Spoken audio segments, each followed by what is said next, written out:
And in this way, you are in a position to form reciprocal relationship that will create a win-win situation for everyone.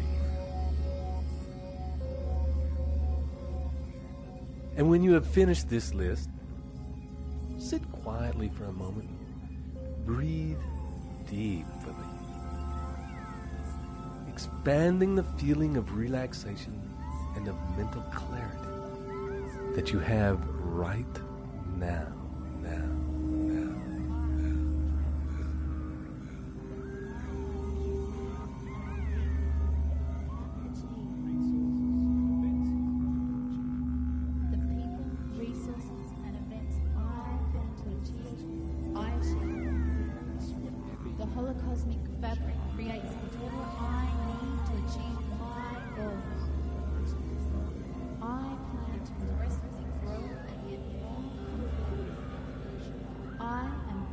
Delegation and mastermind.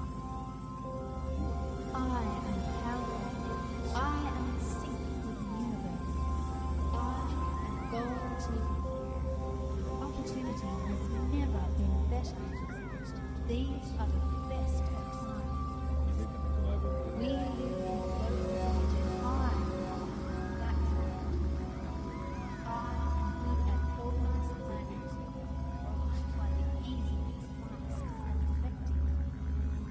My goals with but little effort because my plans are sound. Organized planning is a way of life.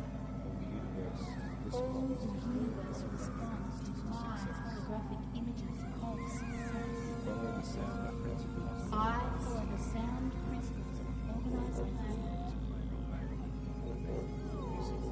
I always plan events using milestones and time. I keep track. With my cohesive and believe I achieve. Resources and events I achieve.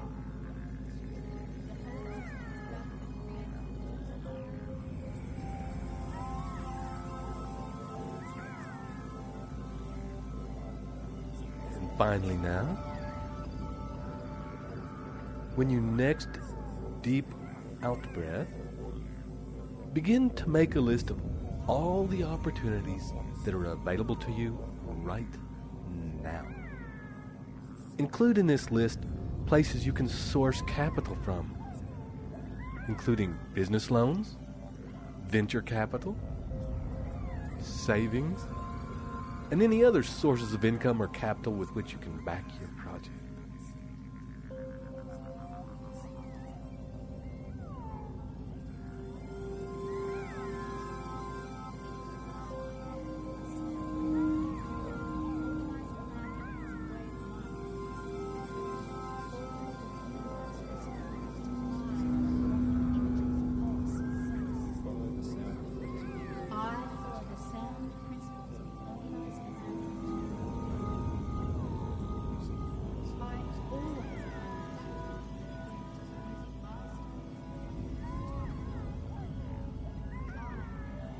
Included in this list, the access that you have to the people who provide services that you may need for the realization of your definite chief purpose.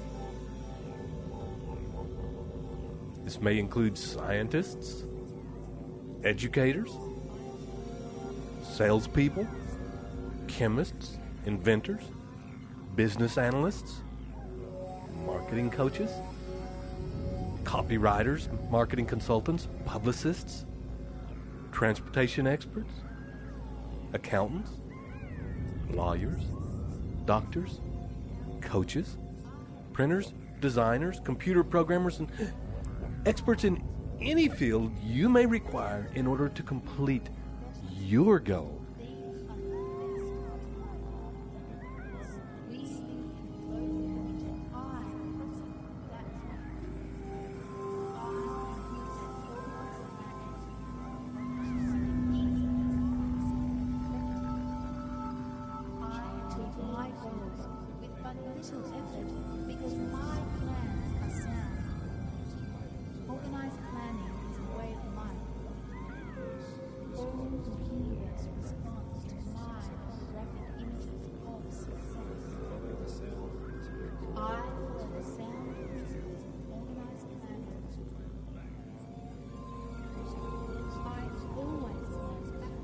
And as you finish this list now, we will set you up on one final project with which you will start now and work on until it is complete. And on the next deep out-breath, you will begin to come up just a little, feeling the freshness of the air you are breathing in and the way it clears your mind. And as you do so, you will find that you are easily able to maintain this deep and altered state of consciousness. And in a moment, you can take in all that you have written since we began this recording and see that you have all the building blocks necessary to form the beginnings of a sound and comprehensive plan to fulfilling your definite chief purpose in life, realizing your goals and manifesting the desired outcome of creating your perfect life and accumulating riches. And for a time, and for however long it takes, use all the information and building blocks you have written down and outline in as much detail as you can this moment the course of action that you plan to take to crystallize your desires into reality. Include potential alternative courses of action, solutions to possible obstacles, people with whom you need to connect as mastermind partners, as support people, as experts, as mentors, and as peers. When you have finished this plan, remember to look at it often, at least once a week, and to update or alter what you have written as often as you need to. If your plan proves sound, then run with it. If your plan starts to prove unsound, make whatever changes you need to set yourself back on the right track. And so, for the moment, continue to write until this plan is fully formed in your head and completely detailed on the paper in front of you now. It may take days before you are finished, or you may be finished now. So, this is Ted Ciuba and Mike Gardner, leading you to complete your mission. And we'll see you on the next recording. Journey well.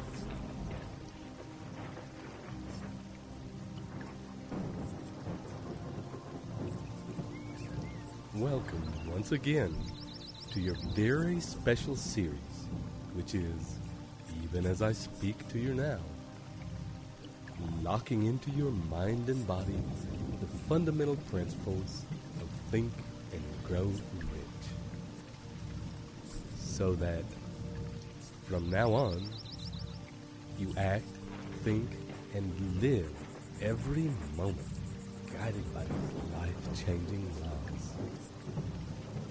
This is Ted Ciuba and Mike Gardner, ready once again to take you on a journey So, as you ease yourself into a comfortable place where you won't be disturbed, and prepare yourself to go inside and make some changes, this relaxation will come just naturally now. And when you're ready, let's take the next step into decision. And as we have done many times before, you can now allow yourself to let go of anything that's filling your mind.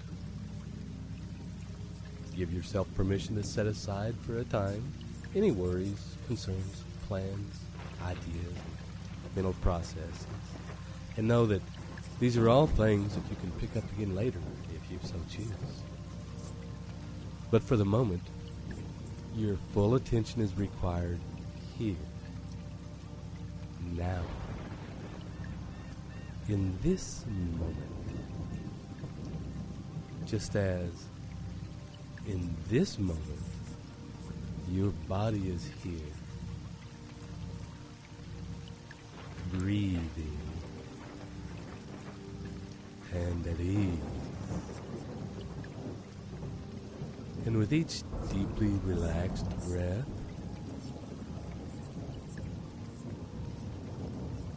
your body is becoming more and more settled and still and surrendered into relaxation.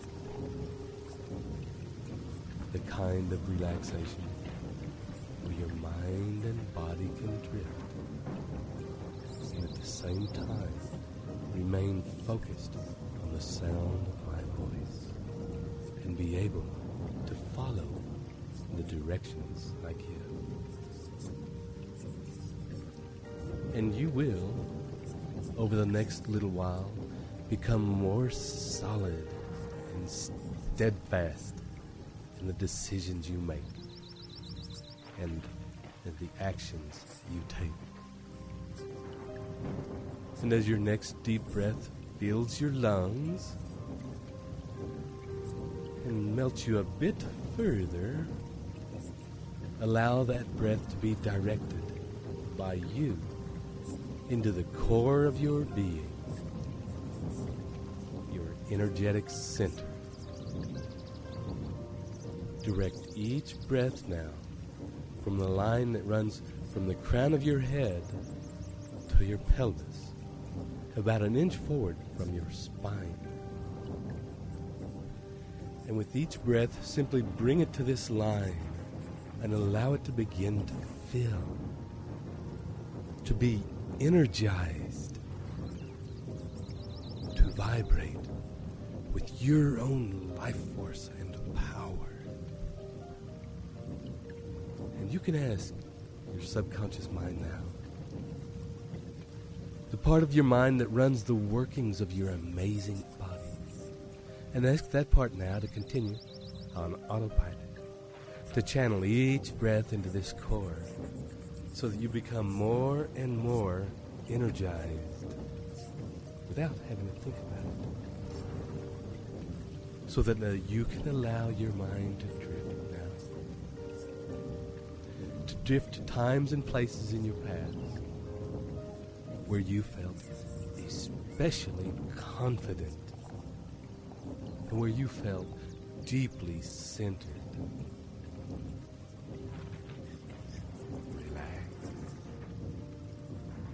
And solidly in yourself.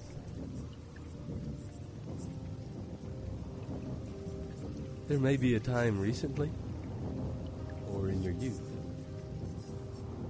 where you knew without question what your truth was, where the influence of external forces or pressures meant nothing and had no effect on you. Or maybe you had this feeling back when you were an innocent child, when you knew without doubt what you wanted, and that nothing else would satisfy you. And spend some time now really enjoying these times. Remembering the feeling, the fantastic sense of your own truth, rooted solidly in your own being, and the unstoppable power that comes from living and expressing that truth through your actions. I know exactly where I am going. The power of a decision is divine. My decisions have the power to change history. I shape my destiny by the decisions I make. I know exactly what I want, therefore I make decisions fearlessly and I find it very easy to ignore the negative opinions of others. I have a positive connection. When I make a decision, it is a decision. Decisions enforced by faith create results. I follow through on my decisions. Successful people are decisive. I am decisive. The time will never be just right. Start where you are, what you have. I will find better tools as I go along. I must admit and I must begin. Rely on my open connection with infinite intelligence to guide me correctly. I have abundant courage to know what it is I want, make the prompt decision to move, and then I embrace sensible risk. I make conscious decisions which unravel huge consequences. My decisions occur at the depth that charges the whole cosmos to do my bidding. The value of decisions depends on the courage required to make them. I have the courage and drive to do whatever it takes to achieve my goals.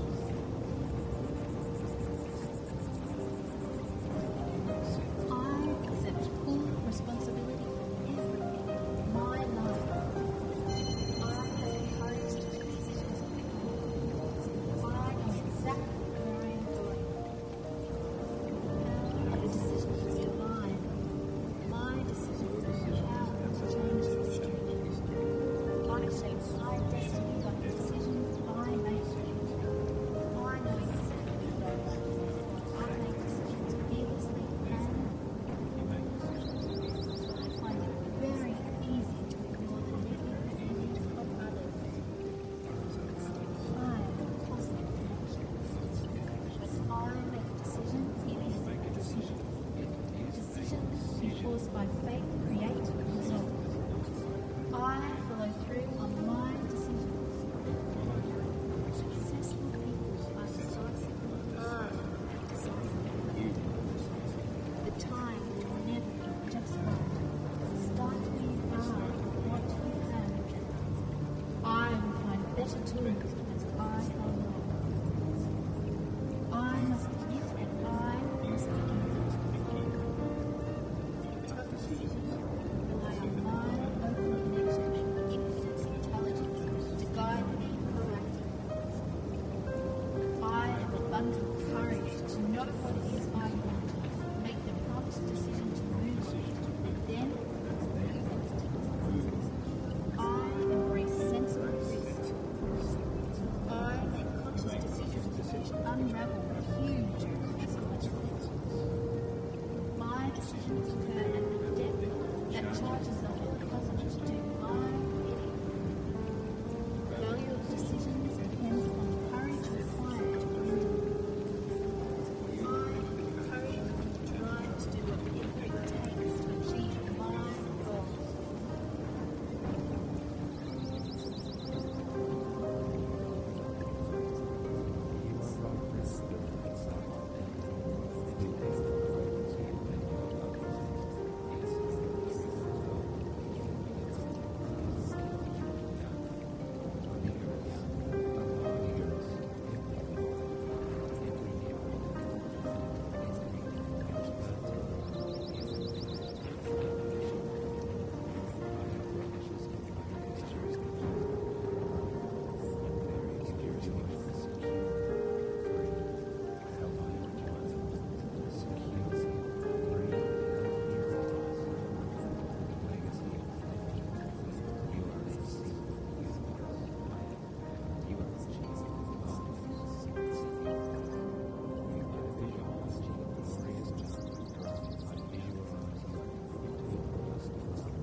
gently come back to awareness of my voice and bringing with you memories of those times that you have been exploring.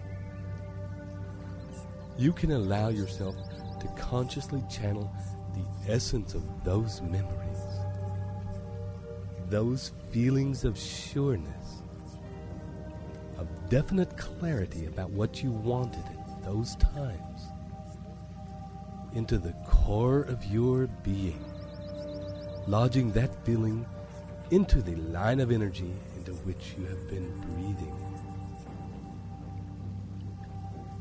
And as you watch these feelings settling into their rightful place in your core, begin now to breathe consciously again into that line, allowing it and guiding it to become bigger with each breath, so that with every single breath you take, that line and those feelings become bigger, more solid and tangible, more real, becoming, in a way, like a big, solid tree. Feeling that line begin to stretch down into the ground below you. And as it touches the earth, it begins to grow roots. Big, solid roots that rip the earth. And as they grow, so too does the trunk become more solid. And the branches reach out into the heavens. This tree, born of your sureness of what you wanted, represents the decisions made out of such an immovable truth. So that when you think about this solid tree, your decisions to create what you want, to get what you want, will have power. Your decisions will grip the earth like immovable roots. Your branches will shelter those who will help you complete your vision.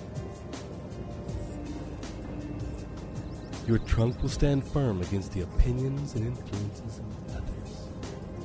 Only your decisions is your tree. And your growth is the growth necessary to make your vision a reality.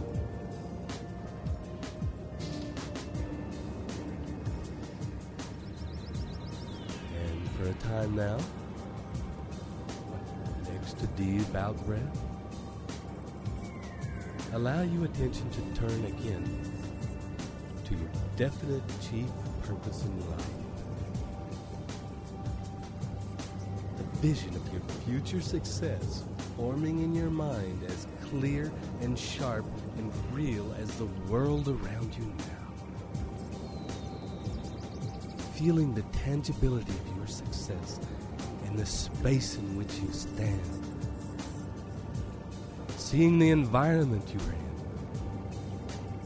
the people and relationships you have. In this success, the most important of all, how you feel in yourself as a person who has made the decision to create the life that is around you now. And followed through until you succeeded. How does that feel for you now?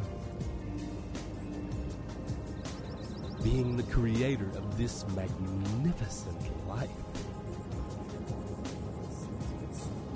The manifester of your dreams.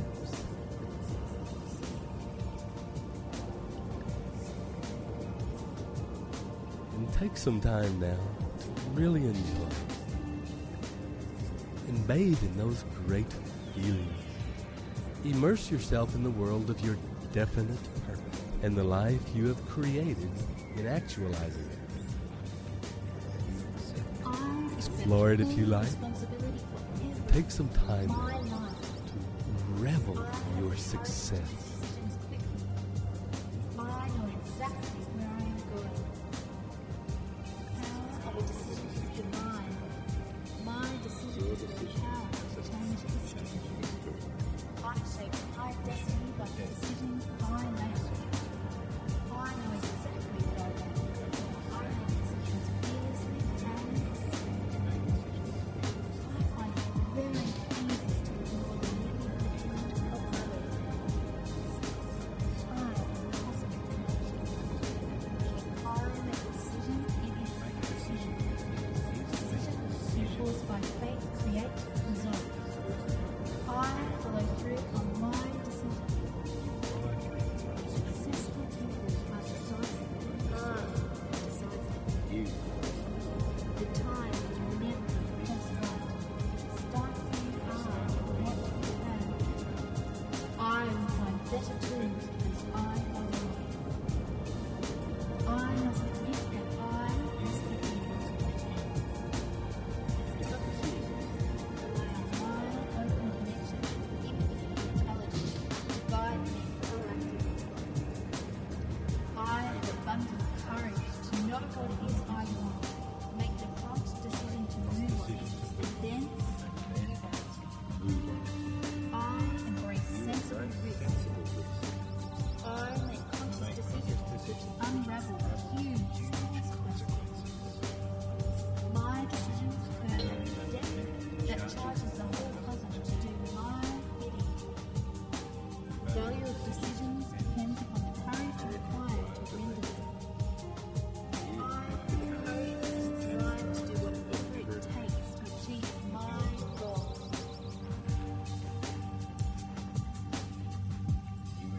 I accept full responsibility for everything in my life. I have the courage to make decisions quickly. I know exactly where I am going. The power of a decision is divine. My decision is the power to change history. I shape my destiny by the decisions I make. I know exactly what I want. I make decisions fearlessly and I find it very easy to ignore the negative opinions of others. I am positive. But I make decisions, it is a decision. Decisions enforced by faith create results. I follow through on my decisions. Successful people are decisive. The time will never be just right. Start where you are, not where you have. I will find better tools as I go along. I must admit that I must begin. Tough decisions rely on my open connection and infinite intelligence to guide me proactively. I have abundant courage to know what it is I want, make the prompt decision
those feelings of greatness, those reveries of success still swirling in your mind, begin now with each in-breath to draw them closer, to breathe them in, to breathe the feelings, the emotions into your core, into the tree that has grown from your decision. Allow each feeling to become part of that tree. Each positive thought of pride in what you have created, of how you took consistent action and grew in all the ways you needed to in order to actualize your goals. Allow those thoughts to burst the tree into flower and fruit. And as you revel in the magnificence of this tree, allow the understanding to permeate your consciousness that this decision was made not through words and talking, but by the inner process of allowing the definiteness of your purpose to take root in your being, to feed off of your desire and faith, to grow unstoppably towards the heavens and sinking roots into the earth. And that all of this is simply a natural process. The tree does not need to weigh up whether it wants to grow. Its decision is easy and instinctual. It does not strive to grow. It just does it with ease. As you will, from this point on, be able to easily and instinctually decide where you want to go and unstoppably move toward it, needing only your desire and faith as nourishment. Your strength and power growing naturally from the inside. And as you take your next deep breath, you can allow all of this change, this information, to release itself into the hands of infinite intelligence. This power now resides within you always, and it always did. And from this point on, will make itself known whenever you need to make an important decision. In fact, you are already moving in that same solid, irrepressible way toward your definite chief aim. And as you breathe, you'll begin to come up, coming toward full waking consciousness, up to the here and now, into the room, into the moment, and you'll be fully back in 1, 2, 3.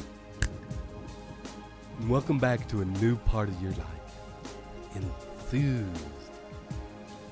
And thanks for taking the action of allowing us to work with you in this way. So this is Mike Gardner and Ted Ciuba, wishing you journey well.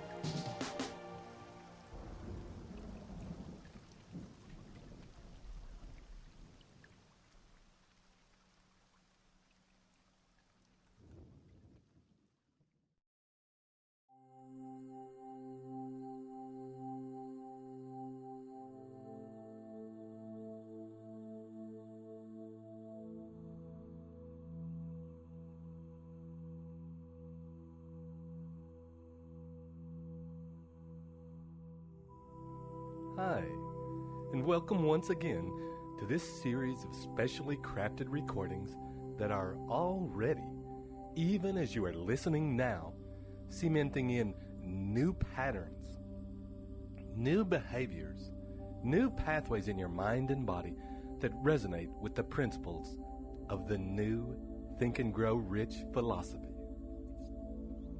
These new pathways will generate behaviors, thoughts, and actions that can move you toward leading the life of your dreams and realizing your desires into reality. And as always, here to pilot you in this process is Mike Gardner and Ted Ciuba.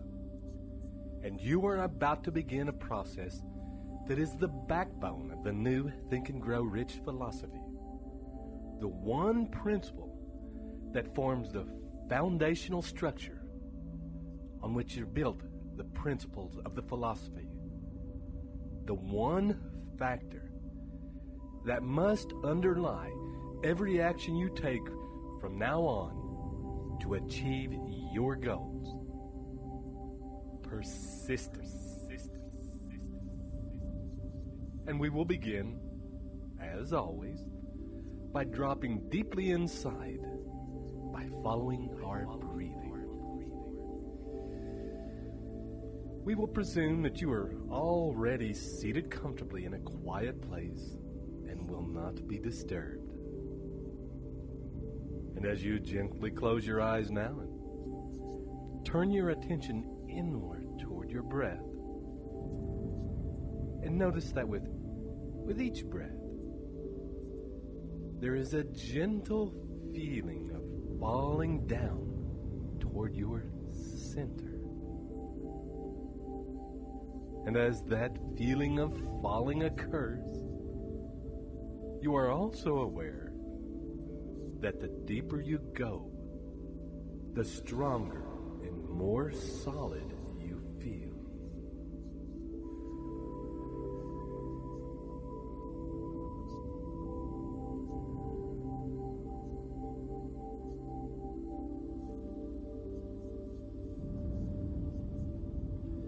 It's as though your body is a big gold tree, and each breath is taking you down the center of its enormous, solid trunk towards the roots that spread out and grip the earth, powerful limbs and fingers of its roots. And as you journey down into the roots, let your awareness feel the root structure. Notice with each breath that power and force that exists in each branch of the roots. And as each branch divides and divides again into smaller and smaller branches, how the power of the root structure is each time redoubled. Each time redoubled. And imagine in this moment that this enormous tree which you are experiencing right now exists and is growing in an area of land that is very rocky. And notice as you continue your journey deeper into the roots, the behavior of the growth of these roots as they encounter the obstacles. Large rocks and boulders. Notice that sometimes the roots will find a way around the obstacles, wrapping around them and incorporating them like an anchor into the strength of the root structure. Sometimes they will find a crack and drive their way right through the middle of the obstacles, deeper and deeper into the earth. And as you continue to experience the strength and power contained in this tree, allow yourself to also notice the deepest story of the tree. That it has but one purpose, one desire, one driving goal, and that is to thrive. And experiencing that thriving, driving force, that powerful and primal move towards thriving.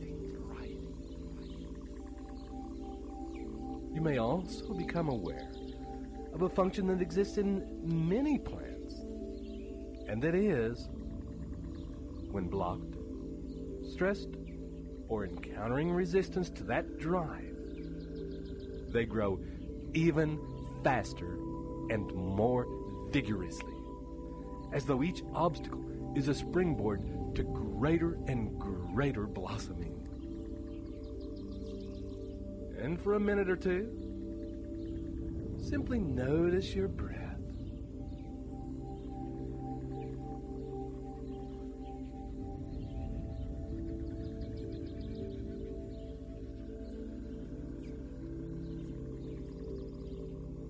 And noticing your breath, allow yourself to enjoy these feelings and experiences of this tree. Holding and integrating into the core of your being the resilience and power of this tree into your own being, into your own body. Allow the integration of this same unstoppable force into the neurology of your brain.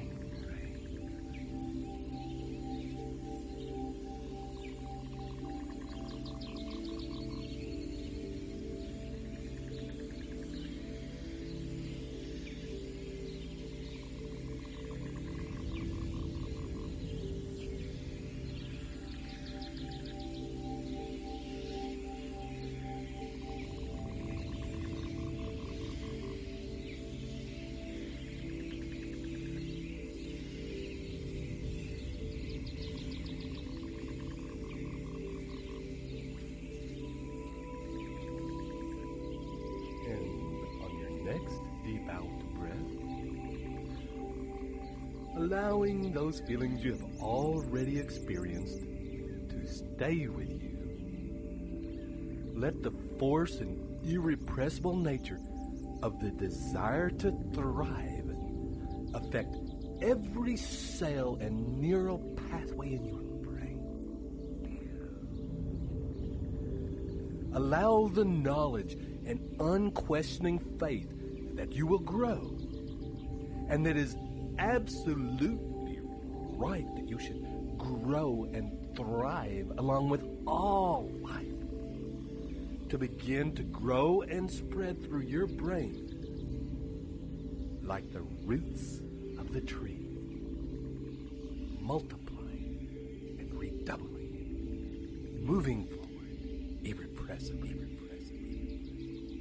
And as this faith and knowledge become part of the normal operating processes of your being, it is this unstoppable feeling, this simple and irrepressible expression of nature at its most simple, that will arise in you and find a way to turn obstacles into anchors that will only make your foundations stronger.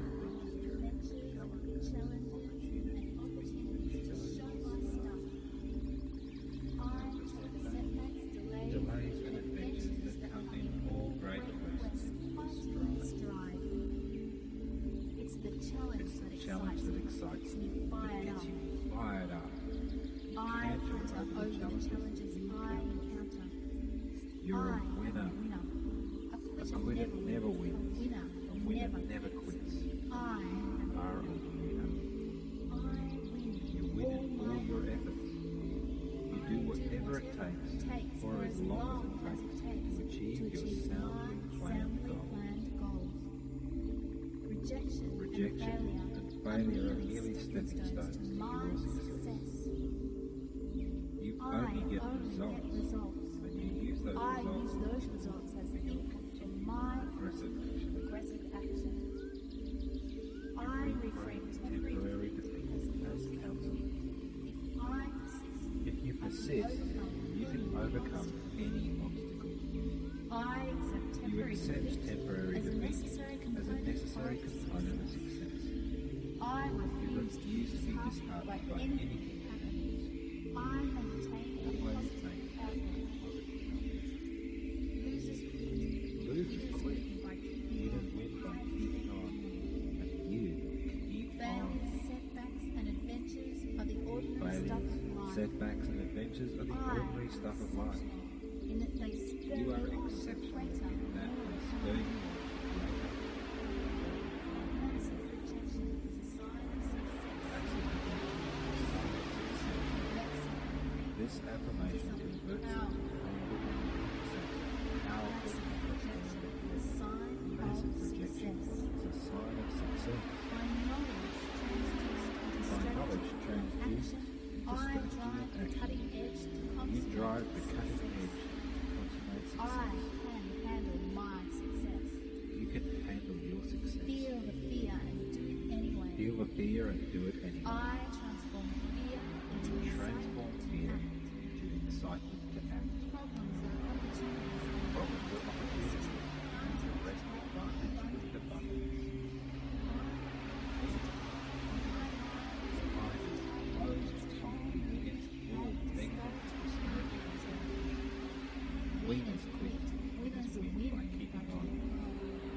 There is a different fire in your chest. You are a winner.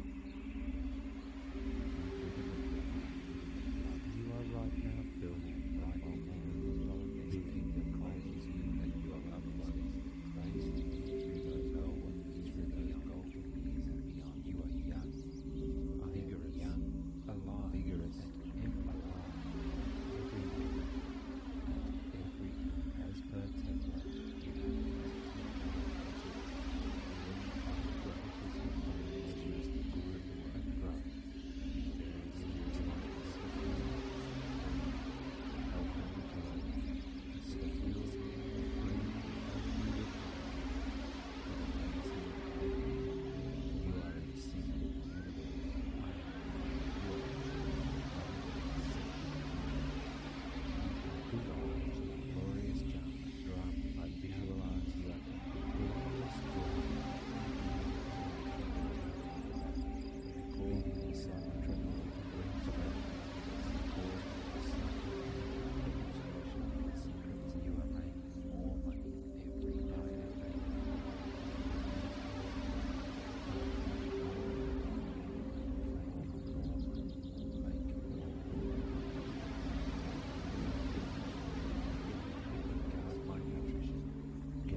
When you're ready, I gently invite you back now to follow the sound of my voice.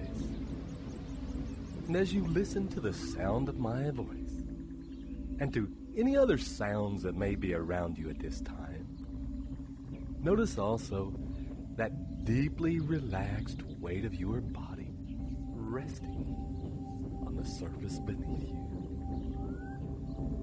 Notice the warmth of your hands as they sink deeper into the surface they rest on, as does your buttocks and back. As you bring your attention to them and begin to relax and soften and surrender even more into the surface which supports them. And you're invited, as you breathe in and breathe out, to release yourself into the hands of infinite intelligence, to allow yourself to fall gently backwards into comfort and ease.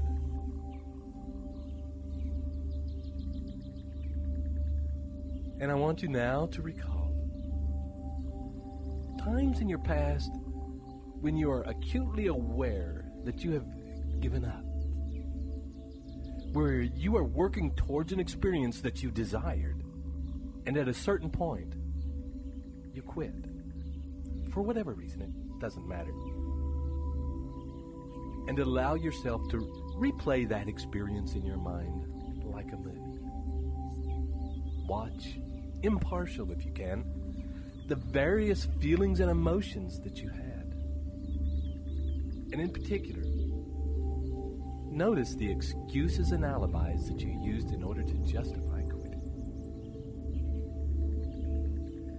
Witness the long lists of reasons that your mind produced in order to try and make it okay to give up. Good. And for a moment now, let all those feelings, that movie, those thoughts and words, to disappear from your awareness. And bring your attention once again back to the center of your body, to the center of your being. Notice the feeling of the cool air coming in through your nose and warm air leaving as it passes out over your lips. With each deepening breath. And each time it does, you drop a little bit deeper, letting go a little bit more each time of any of the last remaining shreds of tension in your body, melting into the comforting feelings of being warmly held like an infant in a loving mother's arms.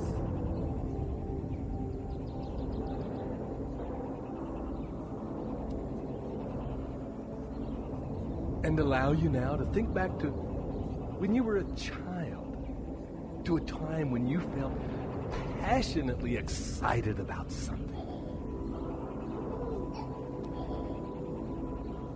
Breathe in that uprising of feeling.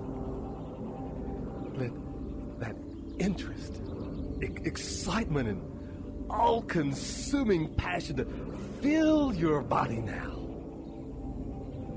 Remember in vivid detail. Immerse yourself back in that time.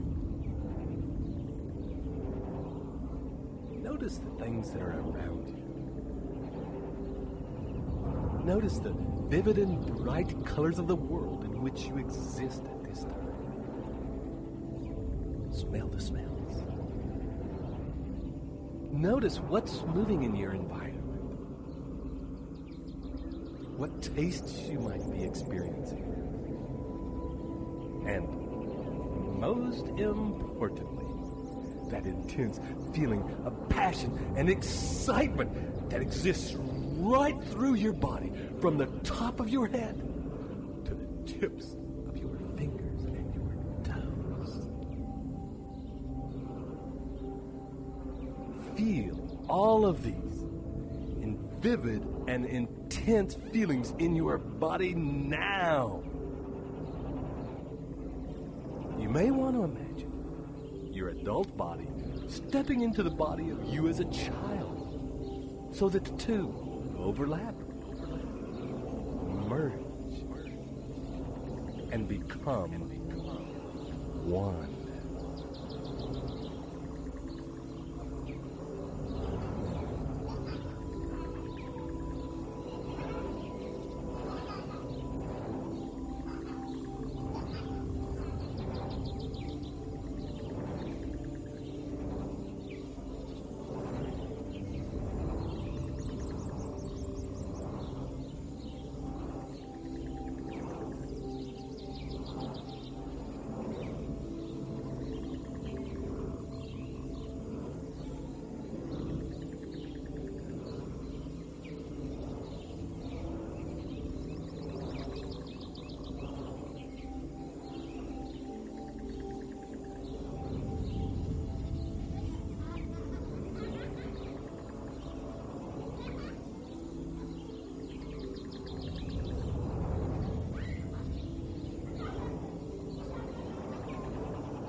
holding that intense feeling in your body now, enjoying every minute of it.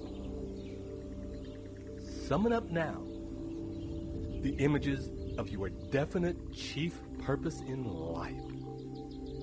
The vivid and intense picture of the life you are creating and the goals you are achieving. And overlap these two pictures so that the picture of your ideal life is flooded with all of those delightful feelings of excitement, passion, and possibility. And let yourself really enjoy the possibilities, feelings, and spine-tingling excitement. Stand in the center of this world you are creating, and with a smile on your face, and allow yourself to feel that youthful excitement from the tip of your hair to the tips of your toes. And as you imagine and vividly feel the delightful intensity of this picture, breathe this picture into your physical body. Bring the picture closer and closer until it is laid over the top of your physical body and begins to melt into you toward your center. Allow each in-breath to bring it deeper into you, and each out-breath to allow deeper and deeper relaxation and ease, so that your body is more receptive to this feeling and happier to have you exist like this in your normal state of being. And when you are completely surrounded by this image and these feelings, and this world which you have created filled with passion and excitement and possibilities is deeply grounded in you, like the trunk and roots of the tree, so that you can feel these feelings and this vision tingling in your spine. Then, take a deep breath and relax even deeper. Delays and adventures that accompany all great quests. It's the challenge that excites me, you, that gets you fired up. I hunter over the challenges I encounter. You're a winner. A quitter never wins. A winner never quits. You are a winner. You win in all your efforts. You do whatever it takes for as long as it takes to achieve your soundly planned goals. Rejection and failure are merely stepping stones to your success. You only get results, and you use those results as the input to my aggressive action. I reflect every If you persist, you can overcome any obstacle. You accept temporary defeat as a necessary component of success. You refuse to be disheartened by anything happening. I maintain a positive outlook. Losers quit. Winners win by keeping on. And you keep on. Failures, setbacks, and adventures are the ordinary stuff of life. Setbacks and adventures are the ordinary stuff of life. You are exceptional in that and spur you on to greater. Massive rejection is a sign of success. This affirmation converts something painful into something powerful. Massive rejection is a sign of success. By knowledge transduced into strategy and action, I drive the cutting edge to You drive the cutting edge to consummate success. I can handle my success. You can handle your success. Feel the fear and do it anyway. Feel the fear and do it anyway. I transform fear into You transform fear into excitement to act. Problems are opportunities for Problems are opportunities for you to wrest advantage in abundance. You are positive. Your mind is closed tightly against all negative discouraging influences. Winners quit. Winners win by keeping on. There is a different fire burning in your chest now. You are right now building right on building the greatest you and your life.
Continuing to enjoy this exquisite and delightful feeling, solidly rooted in your being.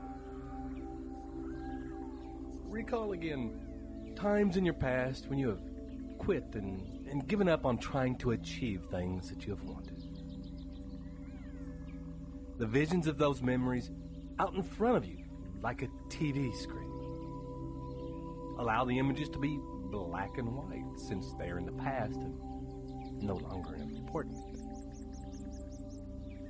And watch these images impartially, while maintaining and holding in your being that feeling of passion and excitement and possibility. And allow yourself, once you have watched them, to replay them once again. But this time, make the you that is in the stories on this TV. Paint yourself in Technicolor. The rest of the surroundings in black and white. You in Technicolor. You're a different person in this imagination. And there you are, with this youthful feeling of excitement that is deeply rooted in the earth and unstoppable in moving towards thriving growth. And play these movies out again and witness, objectively, like a movie, the differences in the outcome because of your unstoppable desire to thrive. See how different these things may have turned out with you in this powerful place. Now notice how at that moment in which your mind presents excuses and alibis, you become acutely aware of the fact that you are in resistance. And that, for whatever reason, it's not important what reason it is, you are experiencing resistance to persisting with your efforts to achieve your desire. And when you become acutely aware of the resistance, you will automatically remember that feeling of excitement and passion. The visions of both the childhood memories and of the overlaid visions of your chief purpose in life, and the intense and vivid feelings that go with it. You will remember the tastes, the sounds, the smells, the feelings, the energy, and the motion that is in your environment in that place. And in that moment, you will take your foot off the brake and begin accelerating even faster towards your end goal. Each time you encounter an obstacle, be it an external obstacle or internal resistance, you will remember the target of your desire, and you will remember the definite purpose and desire you have for its fulfillment. You will instantly recall the definite plans of action that you have in place, and the knowledge that you have gained to help you realize it, and the ability to use every adversity and convert it into a strength, to take an obstacle and turn it to advantage.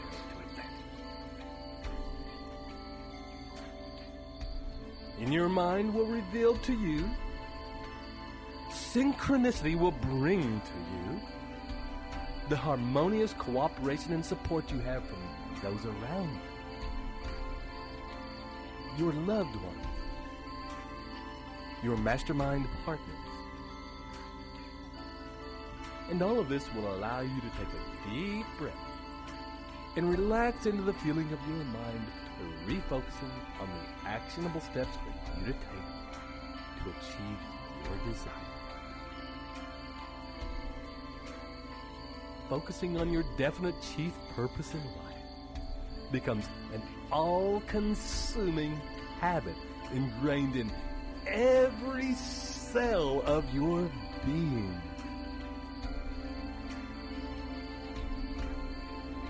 And now, with these gatekeepers in place,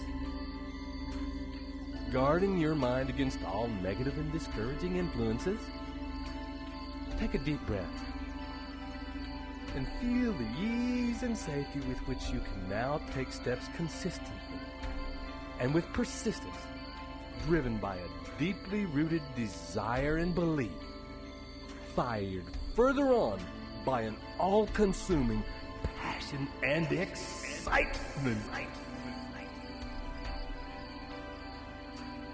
And when you are ready, from where you are right now, begin to move the fingers of your hand. And when you can move all of your fingers, begin to move your wrists, waking, allowing the movement to slowly flow up your arms, move your shoulders, and begin now to move your toes. And as each toe wiggles, it enlivens the next until that feeling of life spreading begins to grow to your feet, your ankles, calves, and it spreads to your knees and thighs, and it wakes your pelvis, your spine, your belly. And there is a thriving life continues to spread throughout your body, awakening every cell. Your consciousness will return invigorated into your body and into full waking consciousness in 1, 2, 3, 4, 5. I would like to take this opportunity to welcome you to a new place in your life. A place where you can embrace adventure and adversity and turn them into opportunities and advantages. We, you, now drive to thrive, can face any obstacles or situations and let each lesson spur you on to greater and greater effort, efficiency, and achievement. This is Ted Ciuba and Mike Gardner, both absolutely rapt to be part of your amazing transformation in progress. Journey well, and see you on the next recording.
Welcome once again to these very special meditations designed to install the principles of the new Think and Grow Rich into the deep recesses and foundational belief systems of your subconscious mind. This is Ted Ciuba and Mike Gardner as well, inviting you today into one of the most powerful principles of the new Think and Grow Rich, the power of the master mind. And in a minute, we will begin to explore the things in you that will lead you into a winning mastermind. But before we do, first, we will begin to relax deeply and breathe with absolute ease, so that, as you have before, your body knows the way, you can drop all the thoughts of the day, and in deep rest and relaxation, allow your mind to just drift, to float as your body releases, breath by breath, each and every tension from your muscles, your organs, cells. And as you do, all thoughts, worries, concerns, any unfinished business that you have can be let go of for the moment. And as you allow yourself to arrive here and now, turn your mind backward so that you can look back into your past,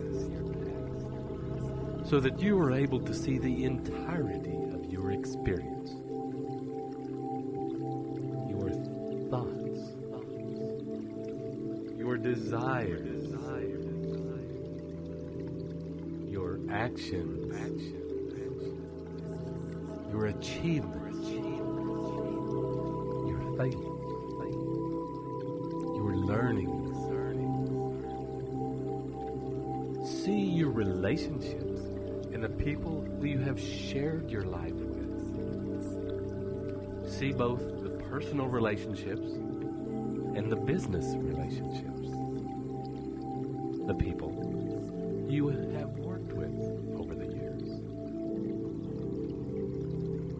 Notice as you look the wealth and variety of experiences that you have. What are the gifts and personal experiences that you have to share? Notice the knowledge, expertise, and insight you have to offer. And as you look back at the people who you have shared your life with, notice the richness of the relationships, the friendships, the gifts and benefits that have flowed from being in relationship with these people. Allow your mind to show you, with each breath, the treasures you have experienced in your life. And as you allow your mind to show you these feelings and pictures, situations, you can accept the feeling of pride and feel nourished by these gifts, and the knowledge that in sharing these gifts with others, you add value to their lives and add value to the world. Your treasures and gifts can and will make the world a better place. And continue for a time to witness all the multitude of experiences you have to share.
allowing yourself to come back to the here and now, to this time, this place, and come back to being aware of the deepening relaxation occurring in your body and mind. Allow yourself to drop in even further with each and every breath. Your mind becoming still. Your body melting even more. With each out breath into the surface that supports you right now.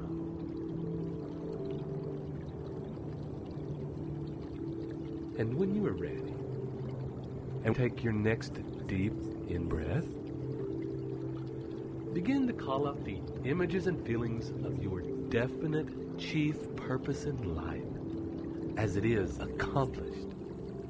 The life that you are creating and moving towards. The images and feelings of your definite chief purpose in life. Now imagine in that picture your mastermind group. A group of people in whom you trust so much as to have them help and support you to achieve your grandest vision. And as you envisage this mastermind group and yourself in the midst of it,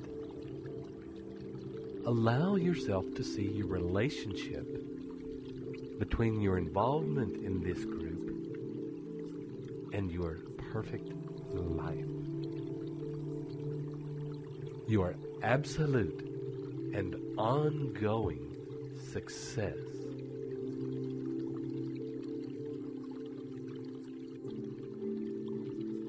Notice as you witness the group, how all those people are present.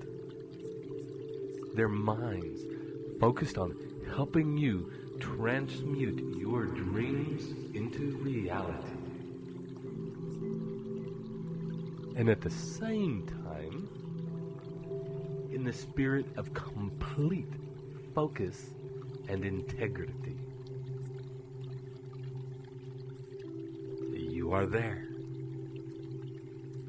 sharing your own invaluable experience to further their dreams, to create their perfect life. And as that picture, that feeling further unfolds and solidifies in your mind, you want to take a deep breath now. Allow your mind to keep integrating that picture by itself.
well-produced adventures.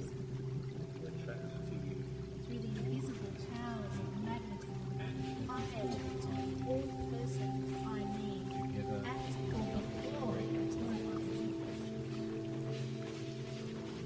I rely on the affirmation of this program to change my life. This program uses computer for rich philosophy. I attract the best mastermind partners. I recognize great mastermind partners they attract. I elicit the utmost cooperation from my mastermind partners. I think I am valuable. I have a valuable contribution to make. We have regular mastermind. Synergy is at work. The whole is greater than the sum of the parts. Mystical powers arise above us. My mastermind group. I am privy to that power. As I give, I receive. My plans sound because they are created by my mastermind partner. Then it's to the normal tracking and testing. I give without measure. I press toward my goals and set limits. I surround myself with talented, switched on. I keep my plans quiet before the profane and seek the wise counsel of my mastermind partners. Together we accomplish great, well-produced adventures. Through the invisible powers of magnetism, I attract all persons I meet at or before a time. You are right now building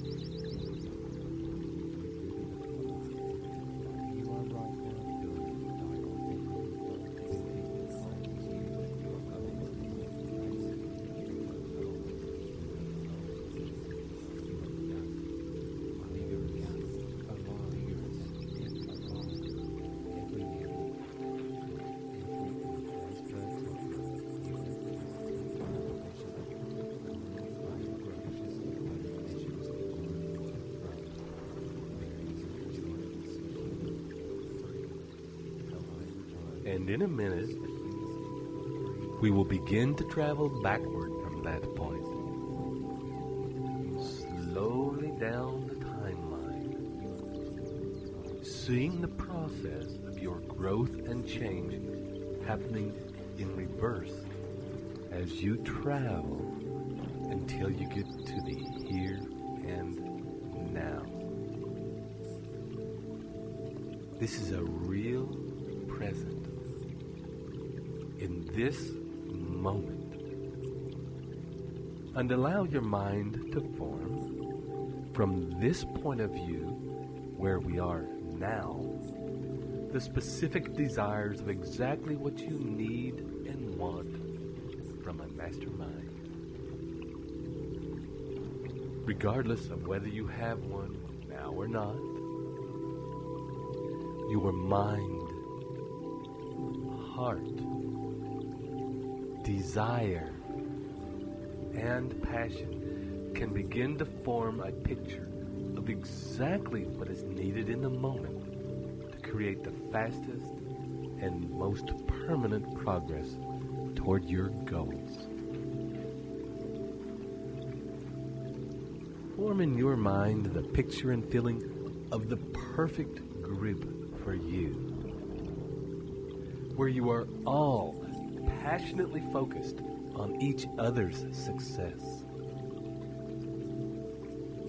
And as you do, don't project who the actual people are. You don't need to know or see the specific individuals, but rather sense the essence and the nature of the group and the intervals. Sense the feeling of the people involved and what their relationship with you is like. How it feels to you. How it affects and inspires you. Imagine imagine and allow your mind to actually present you with the vision of where you will start with this group. What will be the first steps for you for getting involved and connected to these people? What is the genesis of the group? What is the thing that pulls you all together? Notice the other connections that you need other than a desire for money. Feel the friendships, the bond, the genuine, heartfelt care for each other's growth. Allow the vision of your perfect mastermind to make space for the friendships and the involvement of these people in your life and sharing of your life with them. And with your next deep out breath, see yourself progressing from the here and now to the place in your timeline where your vision is achieved. And notice as you travel along your timeline, any changes in the journey along the way. Are there different decisions? Different opportunities? Different rewards? New plans? New experiences? New learning from having attracted the right mastermind partners? And when you get to the place and time of your desires achieved, allow yourself to enter that space fully in mind, body, and spirit. Immerse yourself in that experience fully, wholeheartedly in the feeling of that place. Allow again the awareness of your mastermind partner's presence and kinship to be with you at this time. Notice their place in this perfect life you've created, and how there is a history with them of your shared journey to success and riches,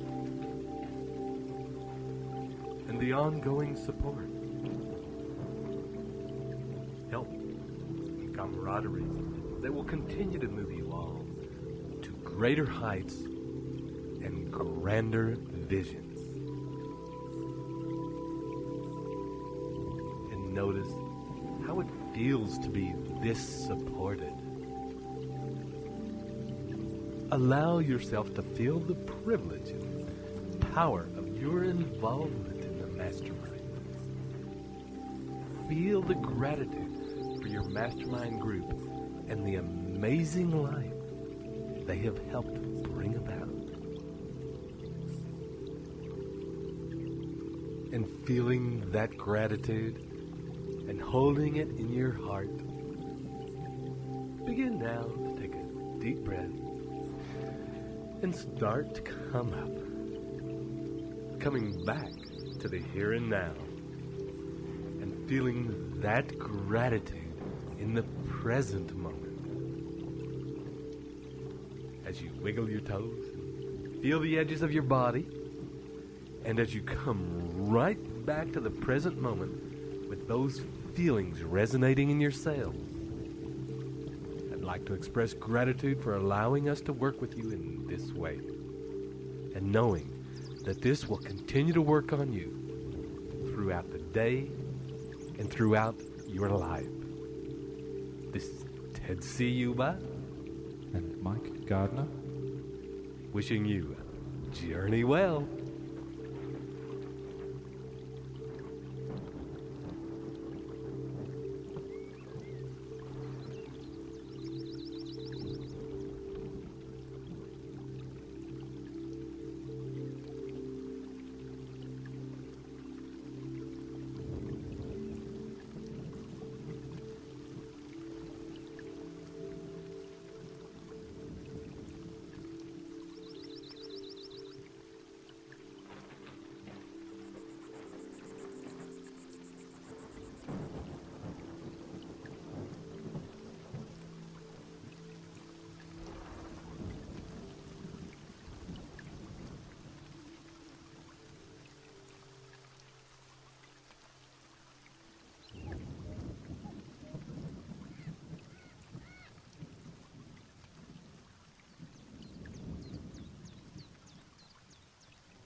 welcomed in this very moment to the next recording in the journey you've undertaken to install the principles of the new Think and Grow Rich into your subconscious mind, so that you think, act, feel, and live out the very things that are central to the new Think and Grow Rich philosophy.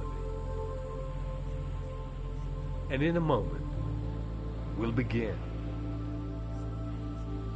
entering today into the principle of what the original Think and Grow Rich called the mystery of sex transmutation,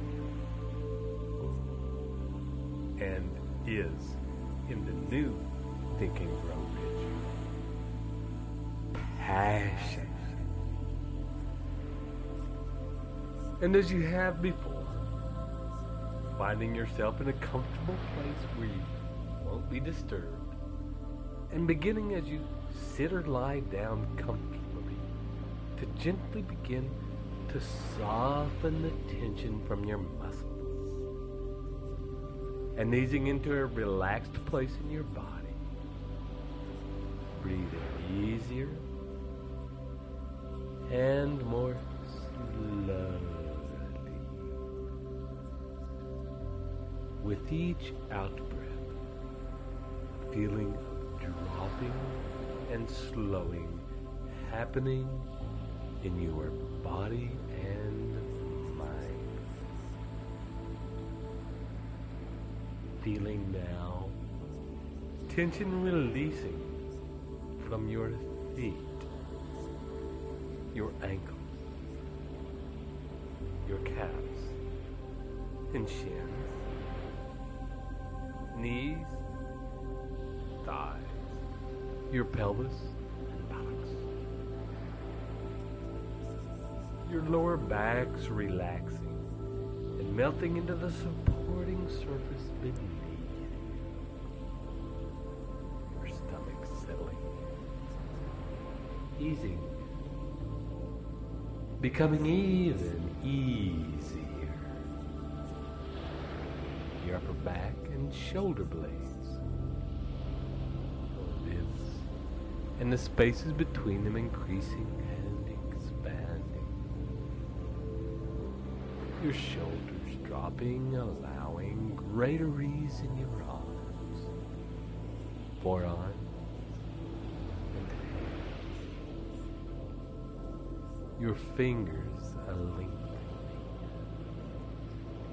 Your neck softening, and turning your head slowly from side to side, allowing it to further release and find greater ease. Your jaw relaxing, your face and scalp relaxing and easing. Eyes relaxing and softening in their sockets, and slowly, bit by bit, becoming still, not moving. And as they begin to feel still, your tongue relaxing, becoming heavy and still as though it's gone to sleep. Completely and breathe deeply into this relaxed body.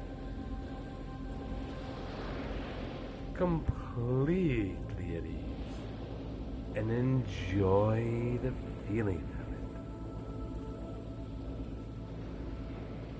Breathe into every part and allow yourself to experience the simple pleasure of feeling your body expand and contract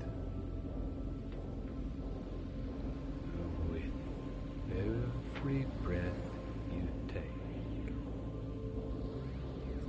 allow your mind to remember feelings that you've had at times when you have been passionately in love. When you had desire and longing and that magic feeling in your body of the urge toward the physical manifestation of those passions. And as you remember that urge,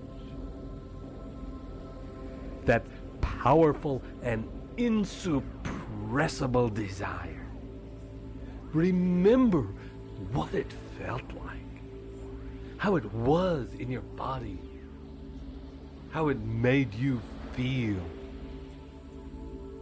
Remember how the force of it could be so strong that you would do anything to have its desire realized.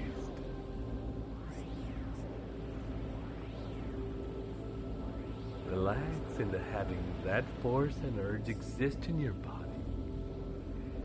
And as you breathe deeply, and with each breath it expands, the feeling grows and intensifies with each breath. Becomes bigger and richer. And you can enjoy this feeling for a few minutes, allowing it to vibrate its intense energy through your body, and continuing with each breath to expand the feeling in your body. If you reach a place where it seems so intense that you can't hold it anymore, scan your body for tension and holding, and with your next deep out breath, completely relax and soften your body, allowing the intensity of desire and your powerful sex urges to flow through you like a river, like a rippling river, like a raging river, like a river that will not be denied. And continue to breathe into this flow and expand even more with each breath and each movement. Expand.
this river begins to flow, you will notice that you can direct the energy of it by focusing on different parts of your body.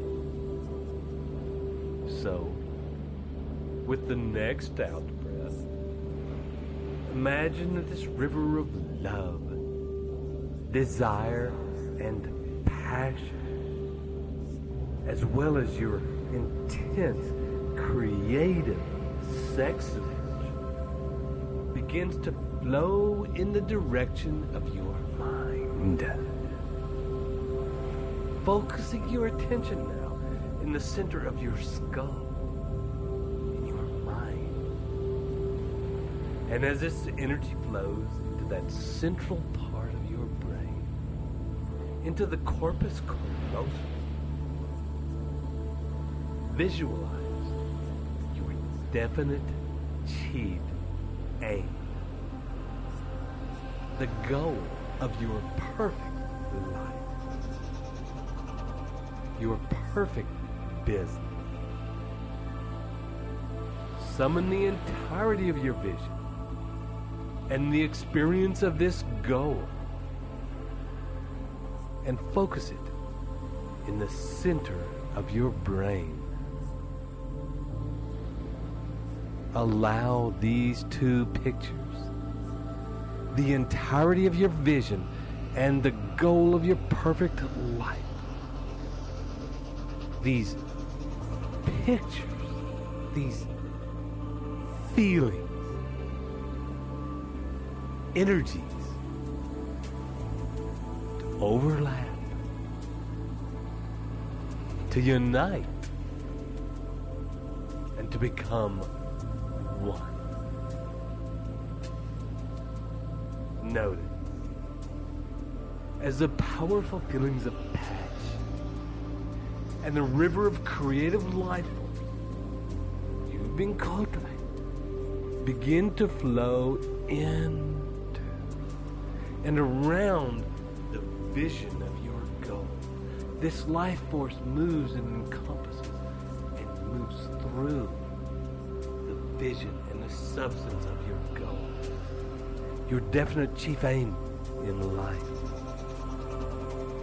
Notice how it begins to enliven the quality of that vision, that experience, that magic, that hollow magic,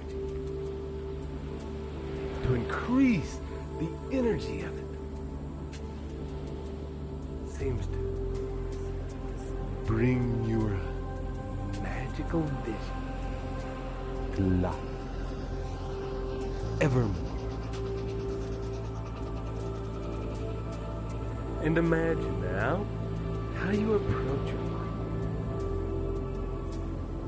how you approach your business,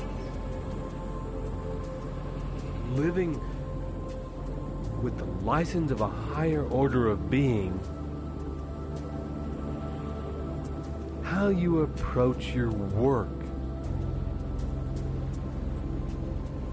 your family, your community, the world at large, your customers. Now that this intense energy, this intense and pleasurable energy is given free rein to flow.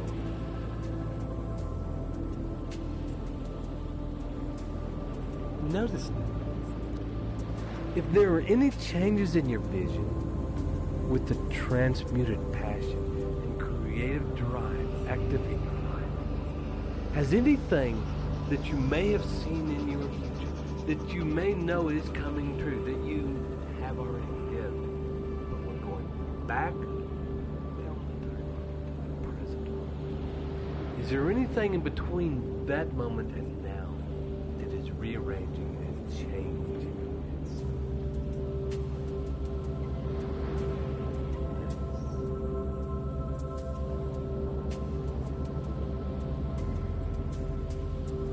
Begin to breathe again into your body, into that feeling of energy, of passion, of vitality. Breathe into that feeling of love. Remembering times that you've been in love before, remember. Breathe into that urge and desire for the physical manifestation of that love. The feelings of energy, passion, pulsing in your body. And allow with each breath that feeling to grow again and again. Especially now. Focus your attention on the feelings of love.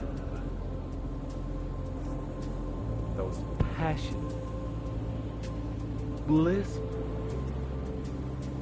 insuppressible feelings of love. Remember the essence of those times when you have loved passionately. Hold those feelings with your full attention and breathe them deep into your body.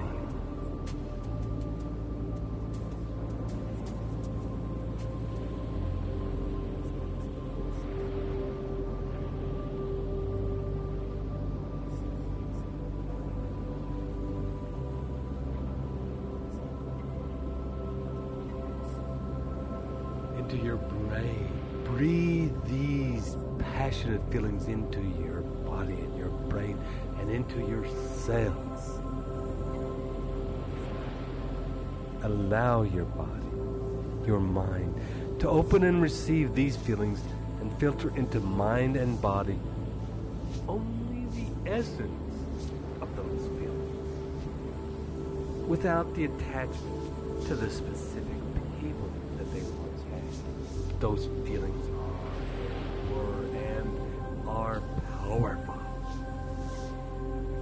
Let go of the catalyst, the cause of it. Let go of the person they might have been directed at, and allow just the essence to be directed into your heart and mind. And the person think it in their heart. So hardly. Turn the feeling inward. Feel that love for yourself and your vision, your goals. Feel that love for yourself and transmute it, translate it, transcribe it. It is a love for yourself and the love you've ever felt and the passion you've ever been captured by. Fall in love with your definite chief aim that you have set for yourself. Allow it to happen. It happens now. And for a few minutes, it happens now. Simply continue and enjoy this projection, this attachment, this fixation, this realization, this actualization of love. Love for yourself. And love and passion in the pursuit for physical manifestation for your definite chief aim in life.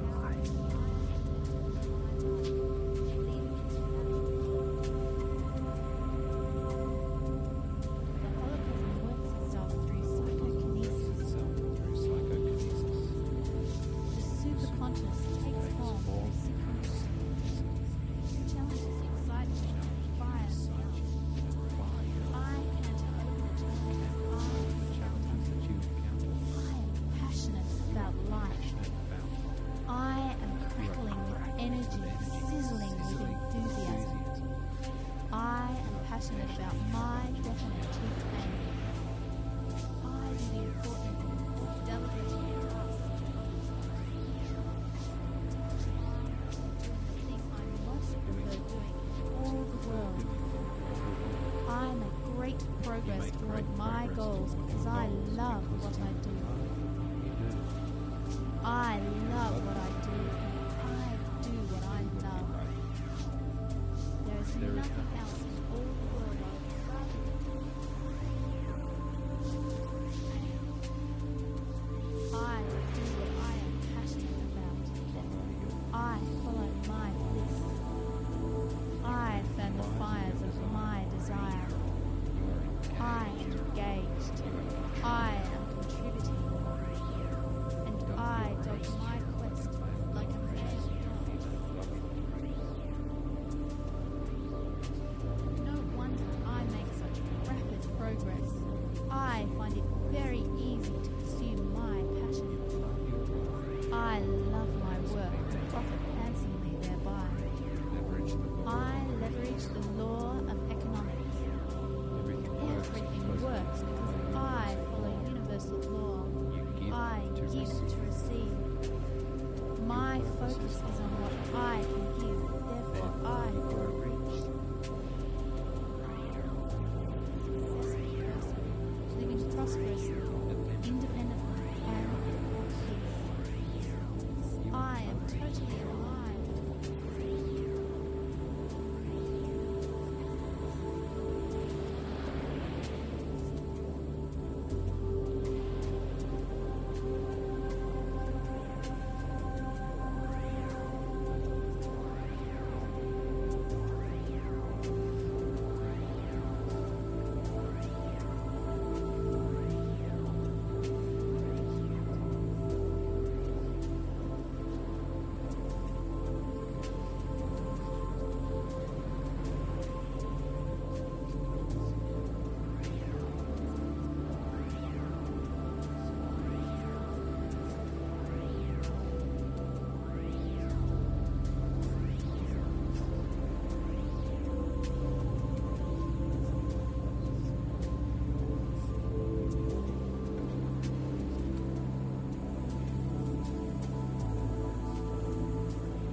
As you continue to breathe into this feeling, and as you continue to direct this love and passion toward yourself, and direct this passion towards your goal and your vision, shift these feelings now entirely to your goals, your ambitions, the magnificent things you have set to achieve. Direct the feeling of love and passion toward the crystal clear vision of your life as you want it to be. Fall in love with this vision as you hold it in your mind. Fall in love with it as you hold the vision and feelings in your body. And when you find yourself in a place where you feel fully in love and passionately desiring that end goal, on your next deep out breath, begin to journey backward from that point in your future time. Journey back from the perfectness of your vision fulfilled. Journey back towards today, holding that feeling of love in your body and directing it toward your vision.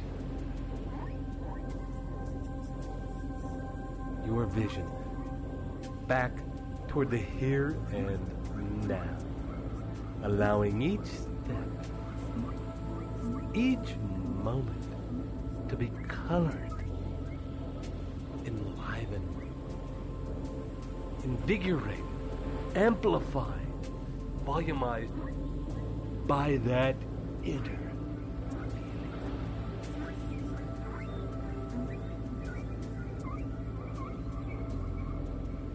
And you may notice that as this feeling overlays your timeline, it also affects it in each moment of the chain. Makes changes to that story. Makes your actions in each moment more vivid, more brilliant, and more vibrant. More powerful, more definite, more dynamic.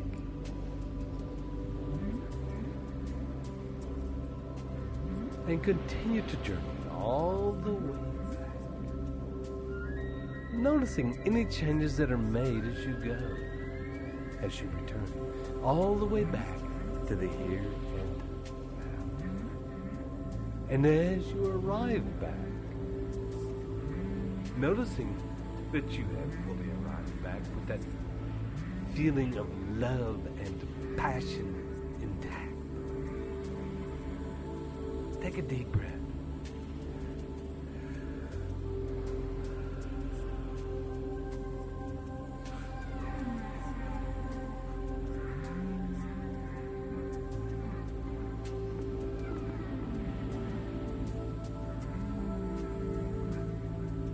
And on your next deep breath, direct that passion toward your goal. But this time, direct it toward the vehicle, the business, or action that you are taking now to you to achieve your desired income, to what it is that you do, to the passion of accomplishment, the application, the realization, the actualization, to everything that you give and contribute to this world. Attach those passionate, loving, energetic, vibrant feelings.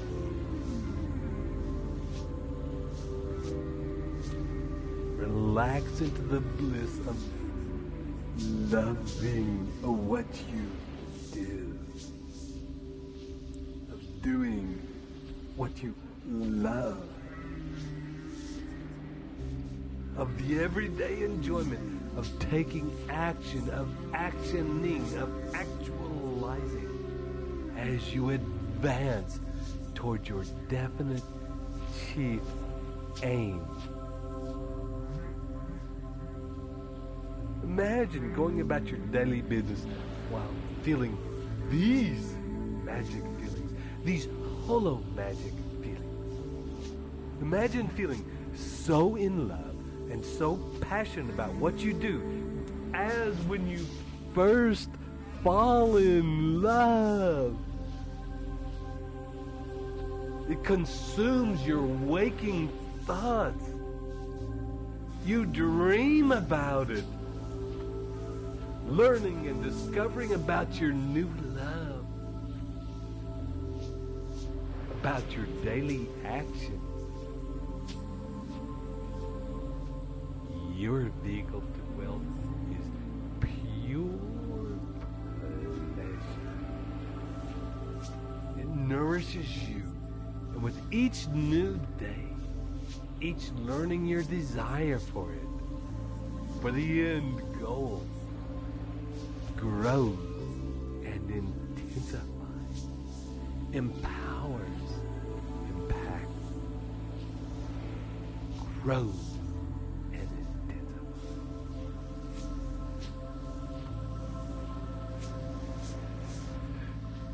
And on your next deep out breath,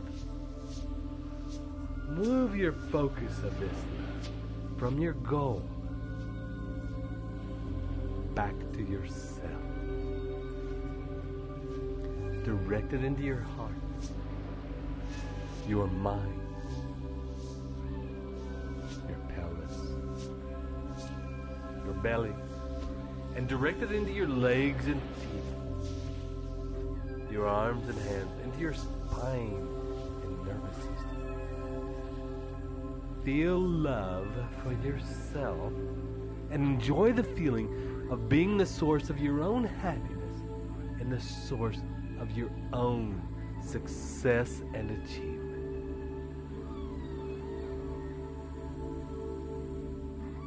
And as you revel in that feeling and relish every bit of your amazing self, begin now to come back, wiggling your toes, your fingers, breathing deeper, moving your body, counting up 1, 2, 3, 4, 5. Completely coming back now, opening your eyes and allowing that passionate feeling to consume and continue to exist in you. We thank you for taking another amazing journey with us.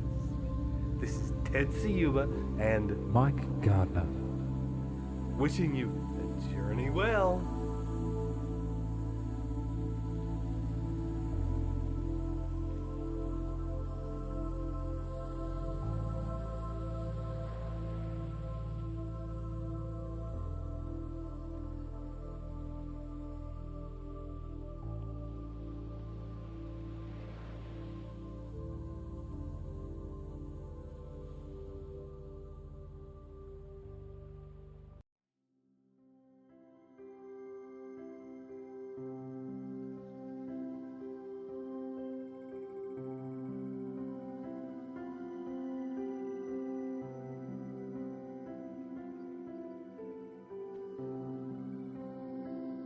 Hello, and welcome once again to this series of powerful processes to install the principles, beliefs, and behaviors of the new Think and Grow Rich mindset into your beings. We begin today with the journey into the subconscious, where we will bring together all of the journeys we have taken so far into a symphony, a compressed and concentrated merging of these steps. This is, as always, Ted Ciuba and Mike Gardner, ready to guide you on this journey now.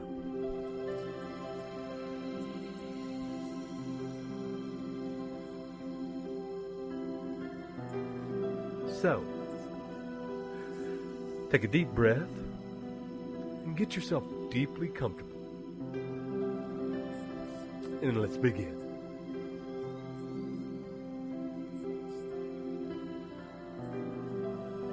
For a moment, take some time to notice your breathing. Its gentle rhythm. The flow in and the flow out. Not as two parallel lines, one coming directly in, one going directly out, but rather as a circle, flowing. Cool air coming in, right down into your body, and then turning and flowing out as warm air. And then shortly, your breath turning again to flow back in. And in a moment, I invite you to bring your focus to the turning point, where you will find at the end of the in-breath, but before the out-breath, a still place, if only for a second. Noticing also the same still space between the out-breath and the in-breath. Still. And each time you breathe, that split second of stillness expands. Each time it pulses out like a wave of deep stillness that radiates out from your center and affects all parts of your body. Each time your body is affected by this pulse, the feeling of stillness and ease deepens. At the end of each out-breath and each in-breath, the relaxation deepens and flows through your body like a nectar of relaxation and rejuvenation. And mixed with this still point is the feeling of the flow.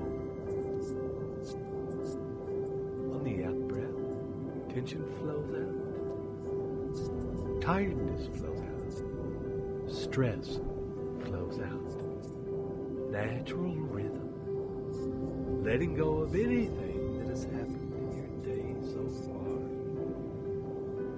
releasing any thoughts that are lingering in your mind. And on the next in-breath, energy flowing in, life flowing through your body, relaxation, rejuvenation flowing in and enlivening every cell in your body and your brain. And with each breath, you become more relaxed.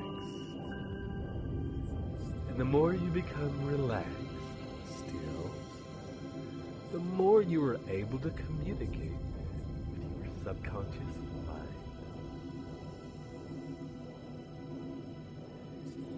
Moment, you can simply ask your subconscious to continue this process automatically without your conscious attention. And with that instruction in place, refocus your attention to the still point between the breath flowing in the breath flowing out, and the breath flowing back in again. And notice, if you can, that there is a difference between breathing and allowing your breath to just happen, as though you were being breathed. And see if you can allow yourself to get to the place where you can trust your body to be breathed. to find its own ease.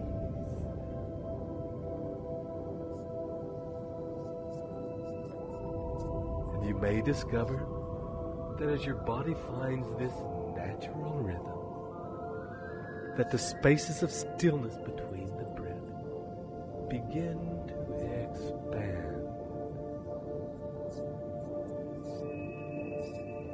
And you will perceive a longer time of stillness. It will expand.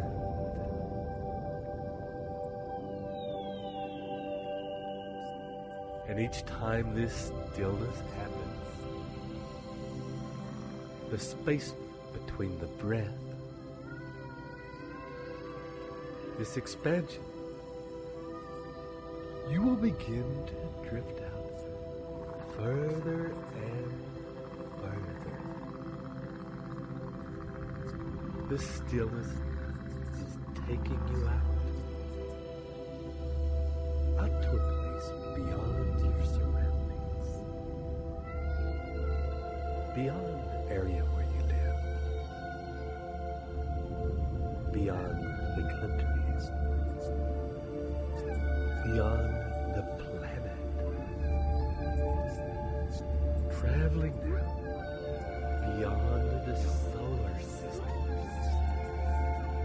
out to the place where your consciousness, your mind, your subconscious mind begins to be acutely aware of the presence of infinite intelligence, of the whole universe.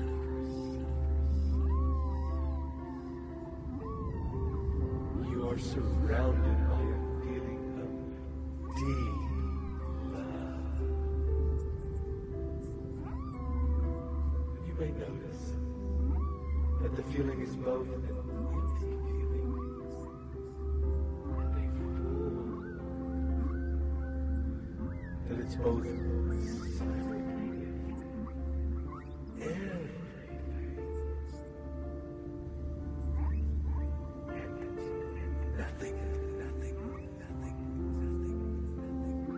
and as you allow your mind to drift,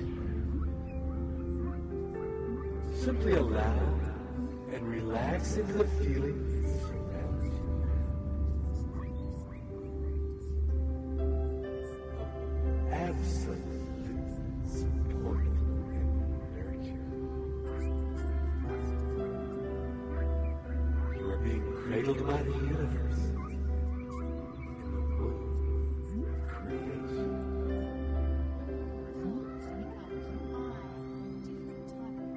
There is a time to every purpose. There is a time to every purpose under heaven.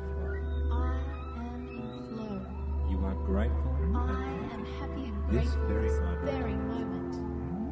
You I carefully craft present tense, motivating, truthful, driving affirmations.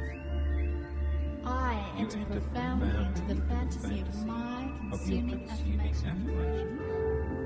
I follow the Vacagem formula, impacting emotional sensory input into my affirmations. sensory input into your Visual stimuli, auditory input, kinesthetic. Auditory. This is how I feel. This is what I feel. Olfactory, the odors in my environment. Gustatory, taste. Gustatory. Extreme emotion. This is how I feel. This is extreme emotion. extreme emotion. Emotion. This is what is an emotion in the environment. My autosuggestion Your is autosuggestion effective. You I do the feel present the tense. present tense. And cast all your all goals my and goals ambitions. and ambitions in present tense. You I receive receive every knowledge, advantage, resource, or contact needed to achieve my definitive aim. everything Everything I need comes in perfect time of its own holocosmic accord. you built glorious vision of achievement and enter Enter into them so fully they are real. I am You a are a multi-millionaire today. today. You are a multi-millionaire. subconscious connects you with the holocaust and infinite intelligence. Subconscious mind, and I respond with all my heart, soul, and body. You receive guidance through your subconscious receiving my set. subconscious receiving You are set. closed. I am open to cosmic wealth and guidance. The subconscious of all individuals are connected in the universe. I use the portion of my mind that genius used to both send and receive. I am switched on to cosmic use. I rely on my You rely on your subconscious mind and it becomes automatic. You give your subconscious and the Holocaust and images of clear and specific I design and direct my thoughts to be effective in the acquisition of wealth. design and direct your thoughts. I mix faith with my subconscious demands. You mix faith I am wealth because I rely on my subconscious to send and receive because you messages rely to on the and subconscious from to send and receive messages.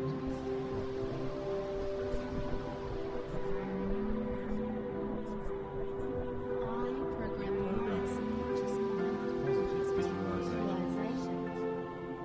You know how to reach your my subconscious mind, subconscious mind. and you do.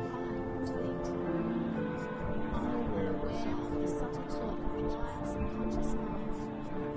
always I always trust my inner guidance. you are exceptional, I am and it exceptional. is broadcast to every sentient being on Every earth. sentient being. The world already becomes There is a time to every There is a time to every purpose of life. I am in flow. You are grateful I am happy and This grateful very this moment. very moment. You carefully craft present tense, motivating, truthful, driving affirmation. I You enter enter profoundly into the fantasy of my consuming affirmation. I follow the Baker-Jam formula, impacting Follow the emotional Baker-Jam sensory formula, input into my Packing emotional affirmation. sensory input into your Visual stimuli, auditory Visual input, kinesthetic. auditory. This is how I feel. This is what This is I how you feel. feel. This is what Olfactory, you feel. the odors in my environment. Gustatory, taste, Gusting. stream of emotions.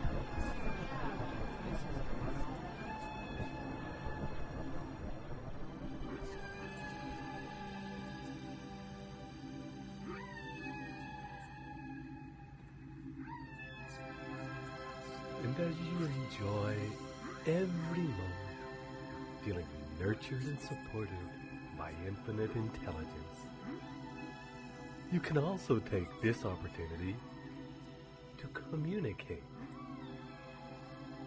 to form a partnership with infinite intelligence by summoning up the vision of your future, your definite chief aim in life.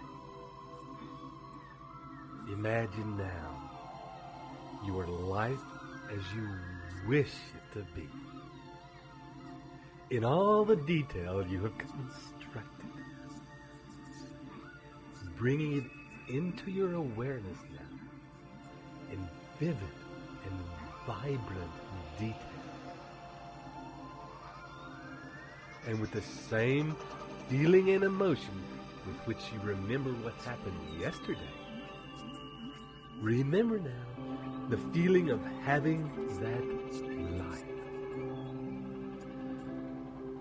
How do you feel having this amazing life? How does your body feel? How great are your relationships? How does your bank account look? And your other sources of income? How much free time do you have to fill with whatever your heart desires?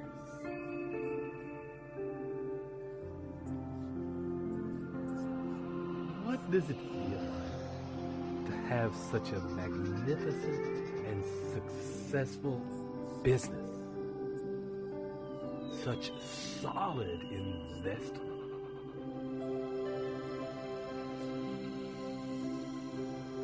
How does it feel to be so supported by your mastermind degree? Knowing that they are there to make you richer and richer, as you are there for them also. How confident do you feel knowing you have at your fingertips all you need to know to make as much money as you like, as well as knowing that you have the help and the organization behind you to fulfill whatever plans you decide to set into motion? How amazing does it feel to know that you had the unstoppable faith in what you wanted to do, and that you followed it up every step of the way with powerful and focused actions until you made it happen. That you translated your dreams into the reality in which you now stand. This is the life you created with your own two hands, your heart and your mind. How rich does your life feel, knowing that through your openness and allowing, you have been guided and supported by infinite intelligence. You have been guided by the holocosm itself to create your desires into a reality that supports you with a life that's the way you want it to be, and supports those around you in your business and personal relationships to live a fuller, richer life also. How proud do you feel knowing that your example, your success, your fullness as a person can become a guiding light for those just starting their journey of realizing their dreams?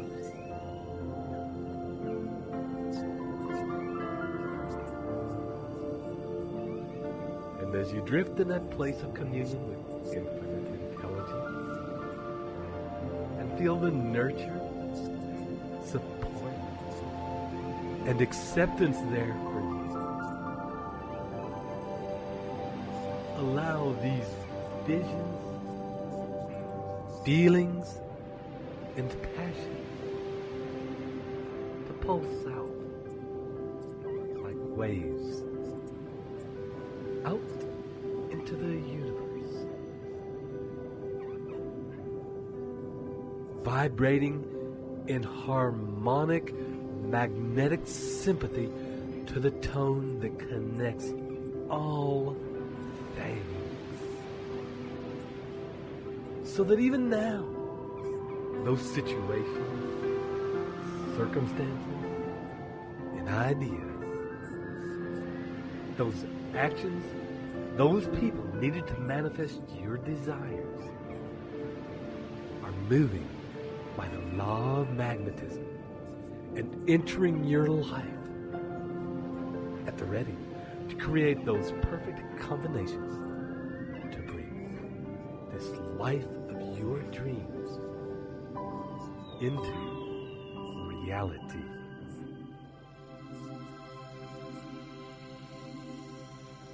And for a few minutes, allow any thoughts, ideas, questions to flow out from you into infinite intelligence.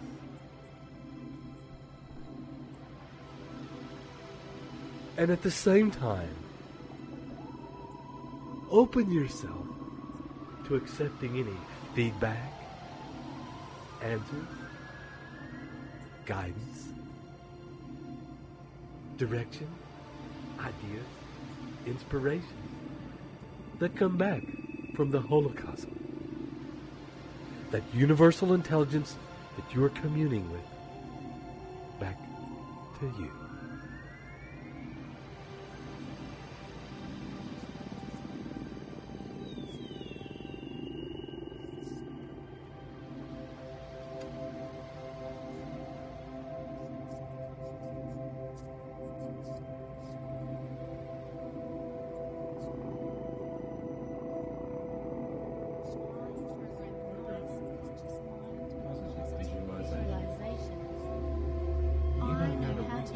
My subconscious mind, and I do it. You are aware of the subtle talk of my subconscious mind. You can always I trust my inner guidance. You are exceptional. I am exceptional. And it is broadcast to every sentient being on Earth. All the world can pick up that you are a different type of person. I am a different type of person. There is a time to every purpose. There is a time to every purpose under heaven. I am in flow. You are grateful. I am happy and this grateful very this moment. very moment.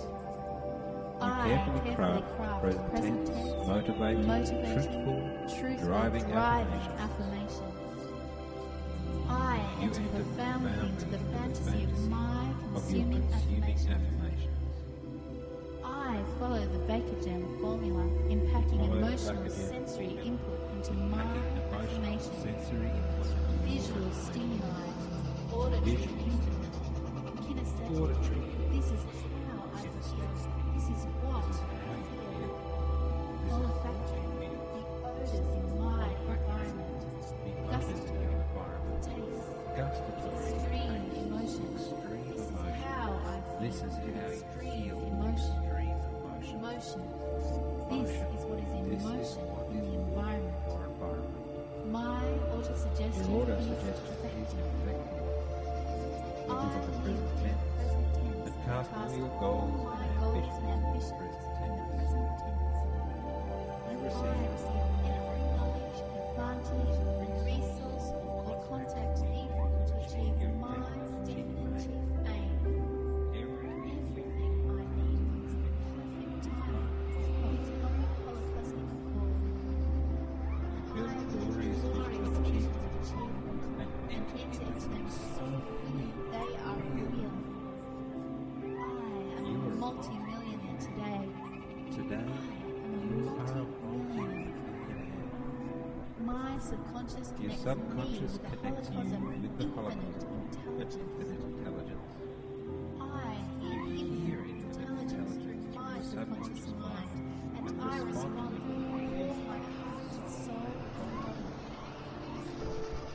You receive guidance through your I receive subconscious guidance receiving through center. my subconscious receiving You are center. well. I am open to cosmic wealth and guidance.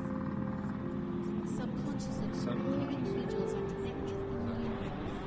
I is the portion of my mind that genius used to both send and receive the subconscious.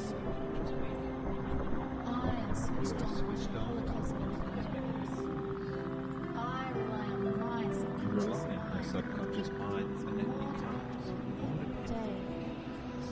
My subconscious and holocosmic You give your subconscious instructions the Holocaust. and images of everything I require.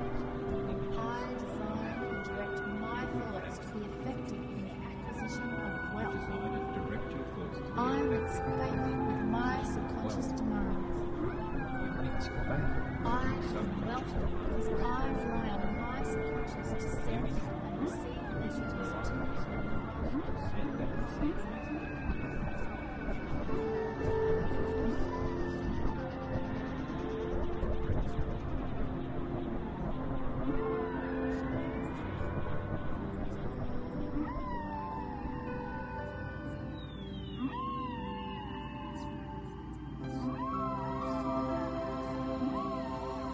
And on your next deep out breath, acknowledge the answers, ideas, and inspirations that you've shared with infinite intelligence in request from your subconscious, in your normal words, that you wish to leave the lines of communication open and be able to return here with ease.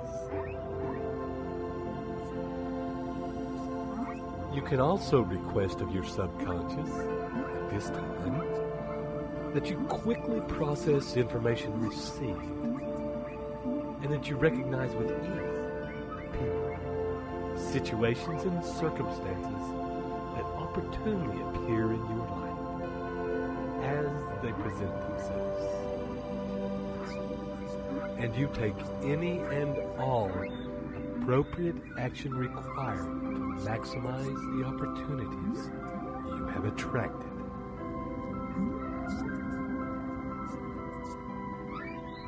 And in a moment, your breathing will deepen. And each breath bring you back toward now and into your body now. Your consciousness and focus returning to this moment right now. And to the place where you're lying or sitting. Feeling your edges, breath deepening, and each in-breath now becoming fuller and filling your limbs, your fingers and toes with life and energy. And coming fully in now. 1, 2, 3, 4, 5. Halfway back now. 6, 7. Moving and stretching. 8, 9. Opening your eyes. 10. And thank you so much for allowing us to share this beautiful space with you and to be part of your creative process. This is Ted Ciuba and Mike Gardner, wishing you journey well.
Welcome to your opportunity to use the power of your brain to develop and live the new Think and Grow Rich principles in your life. This is Ted Ciuba and Mike Gardner, about to guide you into the mystery that is your own magnificent and amazing brain. And, as we've done before, we'll begin by finding a quiet place where you won't be disturbed, getting comfortable and relaxing deeply. Allowing yourself to focus in on your breathing, noticing the rise and fall of your chest and belly, the flow of breath in and out of your body, and the feeling of that flow happening in other places around your body. Noticing if you can feel the flow of energy happening in your arms, in your back. Feeling the breath flowing up and down your spine. Bring your attention to the flow of breath in your pelvis, in your legs. As you breathe, feeling the energy of that breath in your skin. And scan your body, you now take in the feeling of your breath activating the skin all over your body. Take in as much as you can of that information. And see how much of that information you can hold in your awareness at once. And now, take a deep breath.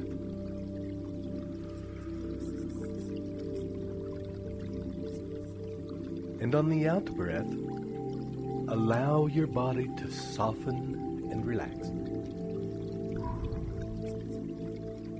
To melt from the inside. And now, see if you can take in a bit more information about the feeling of energy moving in your body. And another deep breath. And opening to still greater awareness. And on your next deep out breath, feel the edges of your skull, your brain space.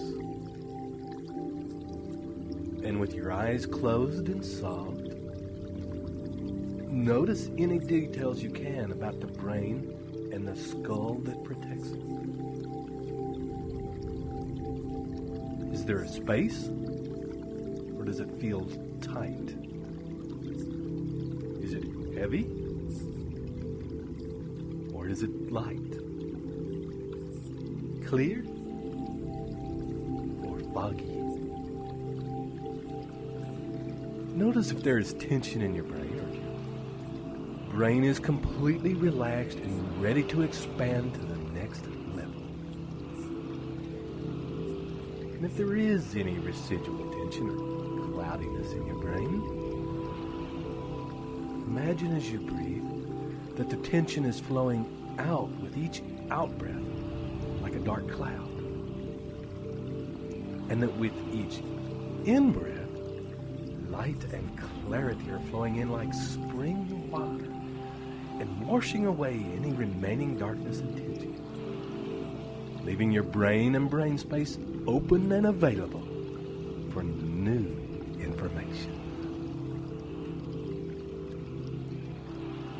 And with your eyes closed now, look all around your brain space, exploring your skull from the inside and the brain within it from the inside.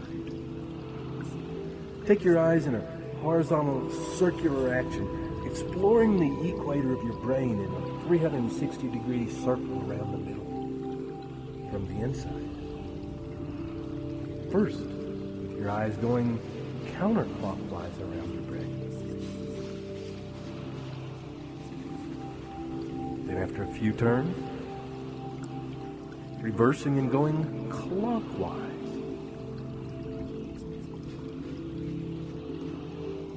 Then changing again and using your eyes to explore the center of your brain. That crevice that separates the two halves of your brain, running from between your eyebrows, over the top of your head, to the center of the back of your head, where the spine and spinal cord meet your brain. Explore back and forth over that line with your eyes, noticing the corpus callosum, that bridge that connects the left hemisphere and the right hemisphere. And wherever your eyes and your awareness focus, more life enters. And your brain, being electrical in nature, more charge and more energy enters.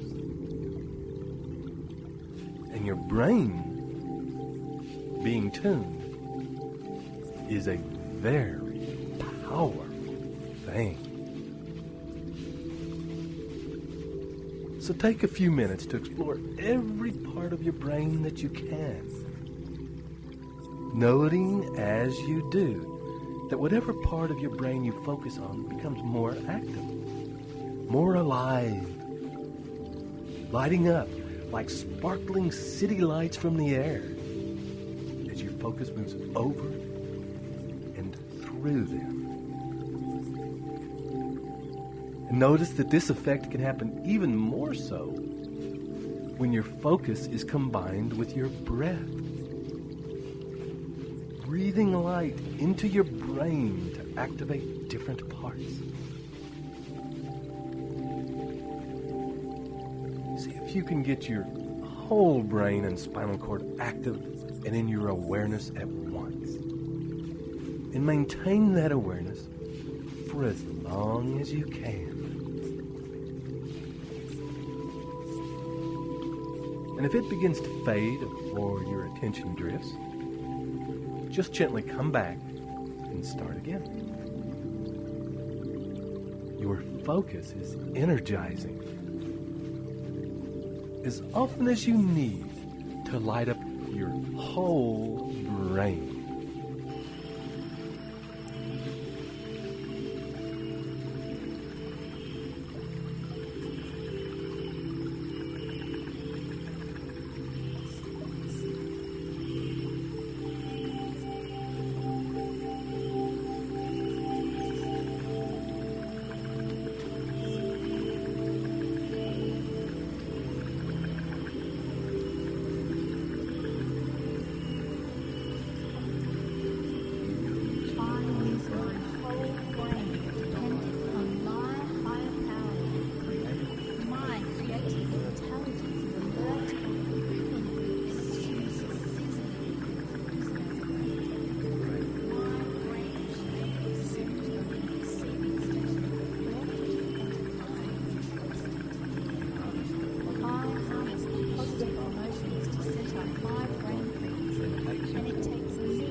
systematically into wealth. I love my work and profit handsomely thereby. I leverage the law of economics. Everything works because I follow your personal law. I give to receive. My purpose is in what I can give. Therefore, I will reach. I am today a successful person, living prosperous, I am totally alive to opportunity. Greatest forces are intangible. I have intensity of emotion to my intended outcome, plus the faith that I do achieve my definite aim in life. The subconscious domains are associated with the brain. I encourage my brain.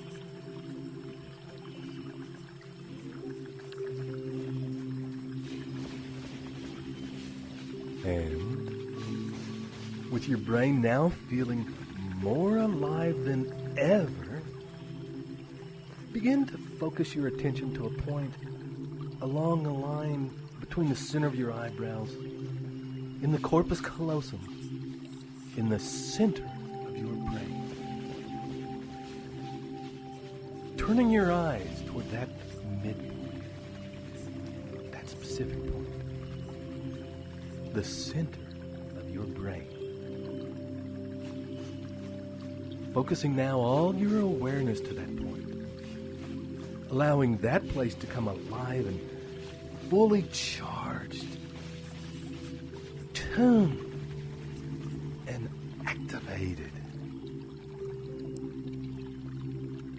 And as it does, using your in-breath to expand the rapidly increasing energy there. This is a holomagic place.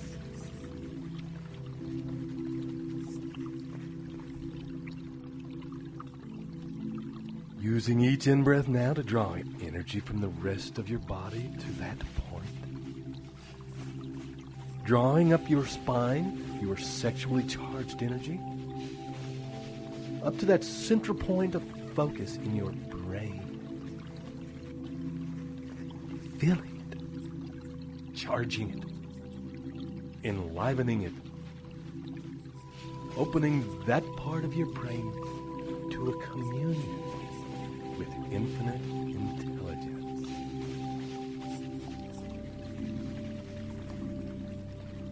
Opening to an exchange where your desire for certain experiences and ideas is answered by infinite intelligence.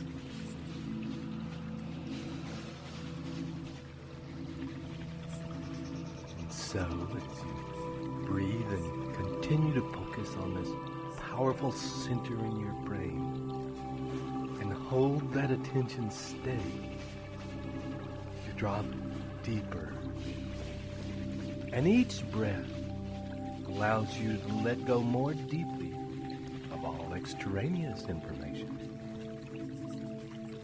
to surrender all limiting belief about the amazing things you can achieve, so that as you focus your eyes and attention on this central point, consciously empowering the law of attraction, you will be able to magnetize into your experience whatever you hold in your charged and focused mind. And in this moment of creation, now summon the visions of your desired outcome. Call up the details of the reality you have been creating in these recordings, centered around your definite chief aim in life. Allow the heartfelt emotions of this reality to flow through your being. Switch on the vision of this reality in all its realistic and vibrant colors and details, bringing all of the stunning and joyous details into the center point in the middle of your brain.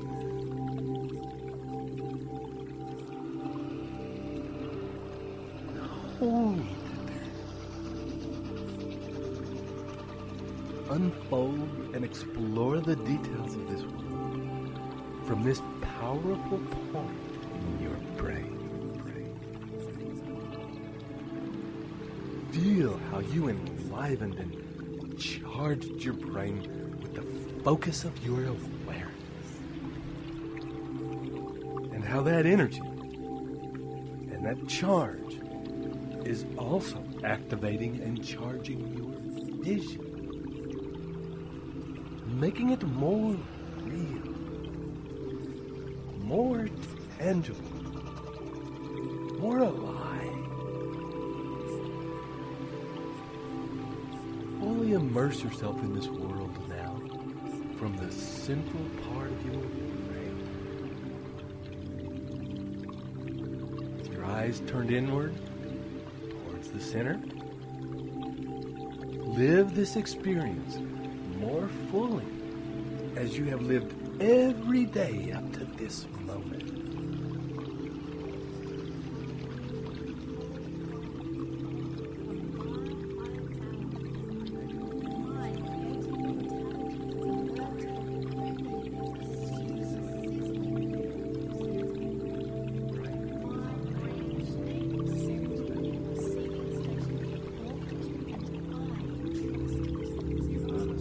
I harness positive emotions to set up my brain frequency, and it takes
As you continue now to breathe easily and deeply, your energy and attention remains focused in the center of your brain.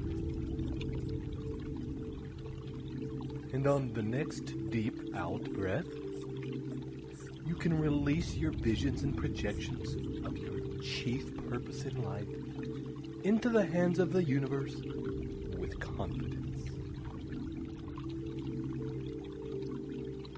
And as you simply allow the center of your brain to be clear. And now, when you are ready, invite into your mind, into that central space in your brain, two people who are in your life right now, who you trust fully, who you believe to be able to work with you to achieve your goals, who you believe you can learn from to do this, and who will be willing and able to spend time with you to realize your dreams. Because they will benefit too. Invite these two people into your mind. Summon the essence, their essential nature, into your mind from out of the infinite universe. The holocosm that connects us all. All you need do is ask. There is an unseen part of them that is connected to you as to all things. And it is this part you are now joining with. And as you take your next deep breath and feel the focus and attention affecting and awakening the physiology of your brain, imagine sitting with these two trusted people, and for a time, breathing as one. And as you conspire, that is, to breathe together, to realize your dreams, state as one to the universe that it is your intention to devise the solution and the steps required to take you to the next level in the direction of your dreams.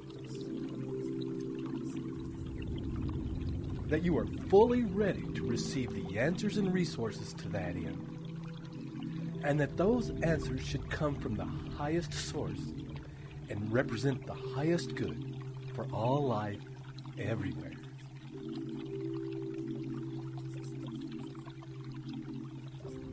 And as you state that as one to the universe, imagine in your mind a discussion of ideas between the three of you. A mastermind. Ideas that will take you from where you are now to the next step, to the next level, to where you want to go.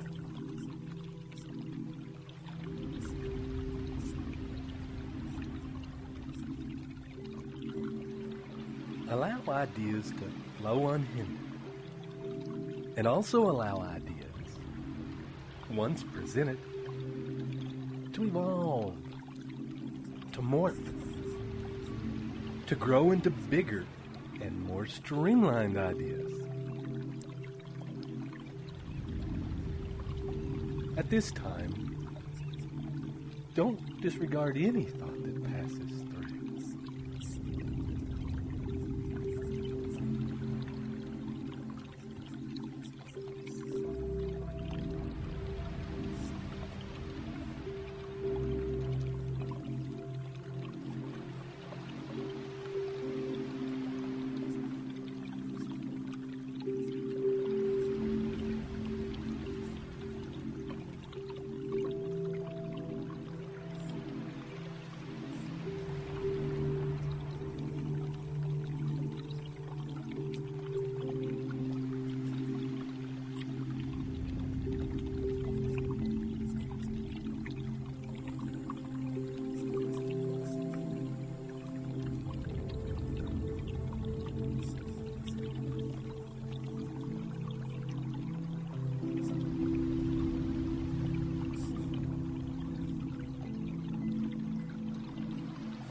energies, the insights, the guidance,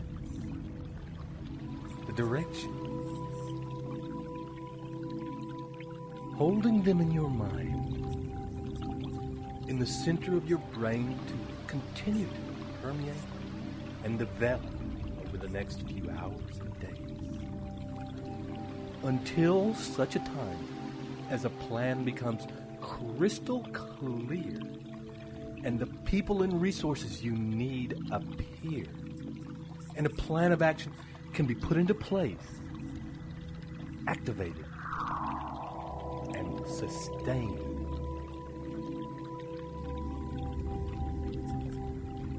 And over the next few breaths, begin now to come up from this deep place you've been in.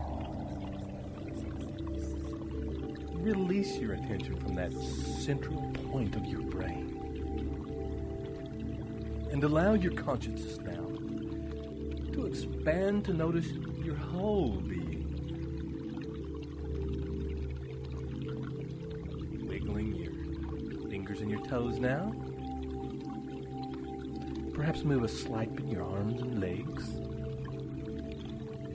And coming back in. 1, 2, 3. Feeling more here than ever. 4. Acutely aware of this moment. And this moment, 5. Opening your eyes. And as you enjoy full waking consciousness, make your first plan of action to have an actual discussion, if you can, with the two people with whom you experience the mastermind, your discussion of ideas. And follow up on any ideas that become ripe as a result of that mastermind, or ripen over the next few days. Your brain is now fully activated to be the ultimate tool to you in achieving the life of your dreams.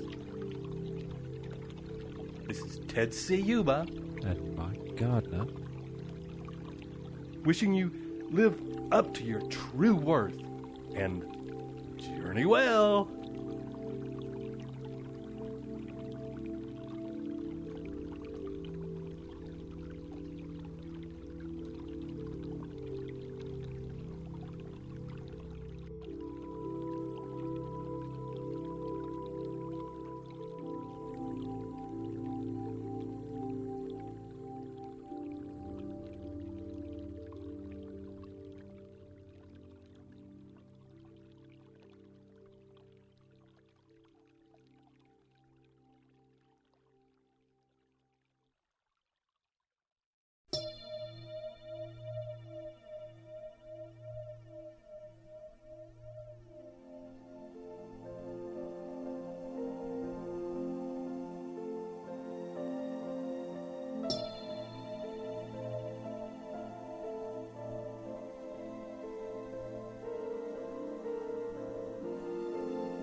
Welcome, friend, to this final recording designed to instill the new Think and Grow Rich mindset into the depths and workings of your mind and to activate those behaviors in your life.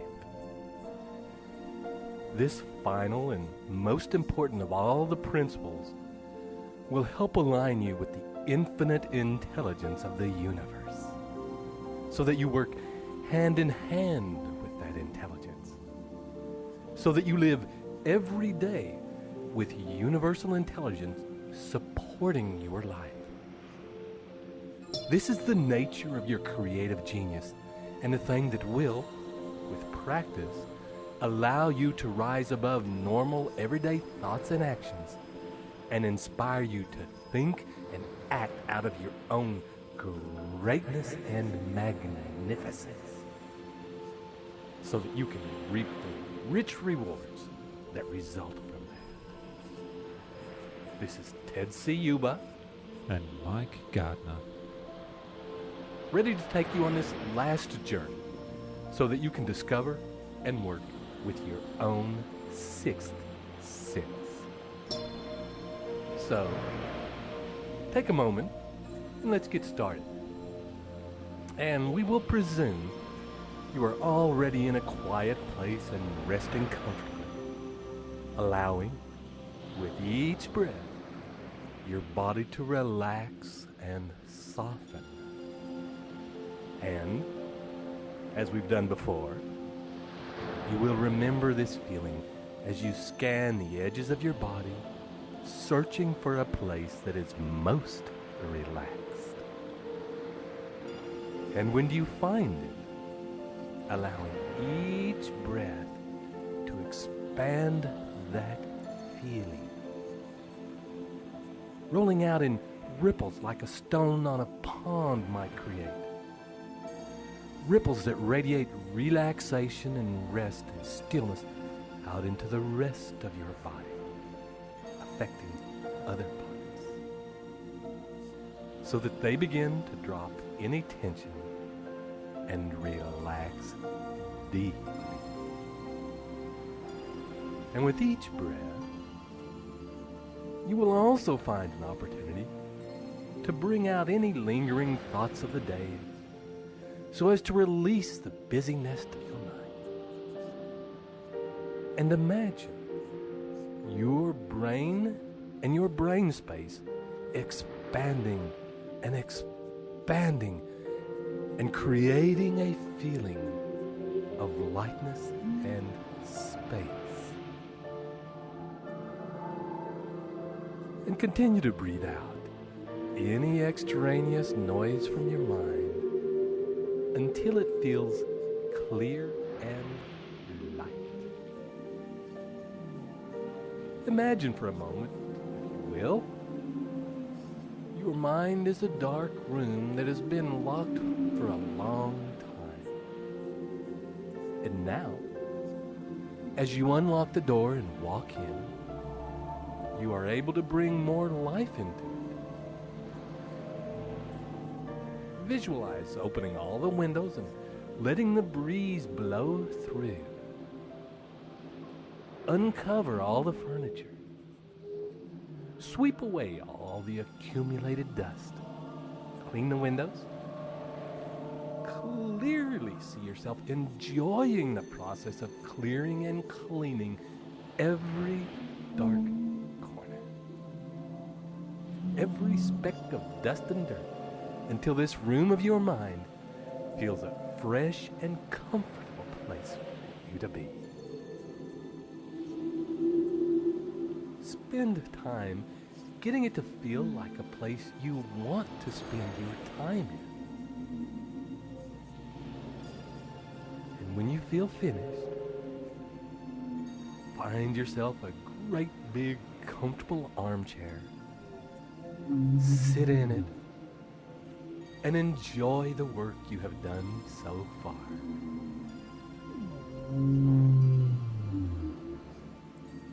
And after a time, gently getting more and more comfortable in that chair and closing your eyes. And on the next deep in-breath, and beginning to expand, as you have done before, up and out of the place you are in. Out, out, out. Into the space above the planet. And each breath taking you further out, past the edges of the solar system. Seeing your surroundings quite clearly as you expand now out of the galaxy and out and out, out into clear space. Breathe, seeing all around you millions of galaxies. And as you breathe, noticing that as you breathe, they expand. The whole universe seems to breathe in, as you breathe in, and as you exhale, the universe exhales. You are at the center. You are it, and it is you. For in this place, you can come to whenever you need to think something through, whenever you need a problem solved, whenever you need answers. And so, imagine now the finished product of your life, the life you have been creating in your mind over the course of our journeys. Summon now, as you have done so many times, and especially pay attention to the parts that you have already achieved. The parts, however small, that are already how you want them. And allow yourself to feel gratitude for those blessings that are already in your life. And in a moment, release that image and turn your attention to the parts that have not been realized yet. Hold them in your mind. In your vision is something that needs to be changed. A problem solved. A request and desire for those experiences. Hold them in your mind until you feel that your subconscious has taken that information in, has absorbed, and has begun to process it. Then, let it go. Release that picture and allow your mind to clear of thoughts, to become still. And as images, words, ideas begin to flash through your mind, simply let them appear.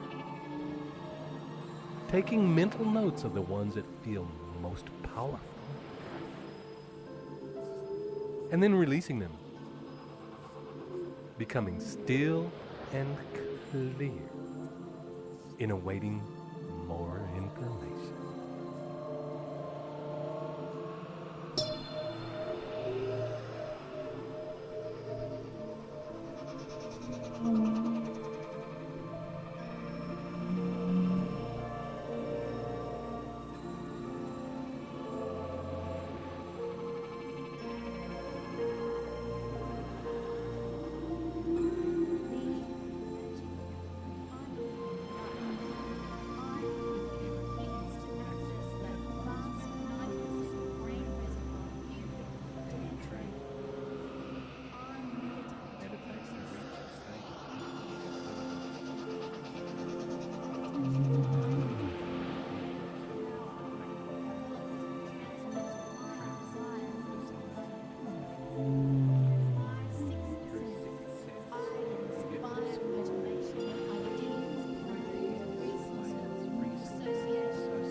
gently now, allowing your mind to be at rest, open,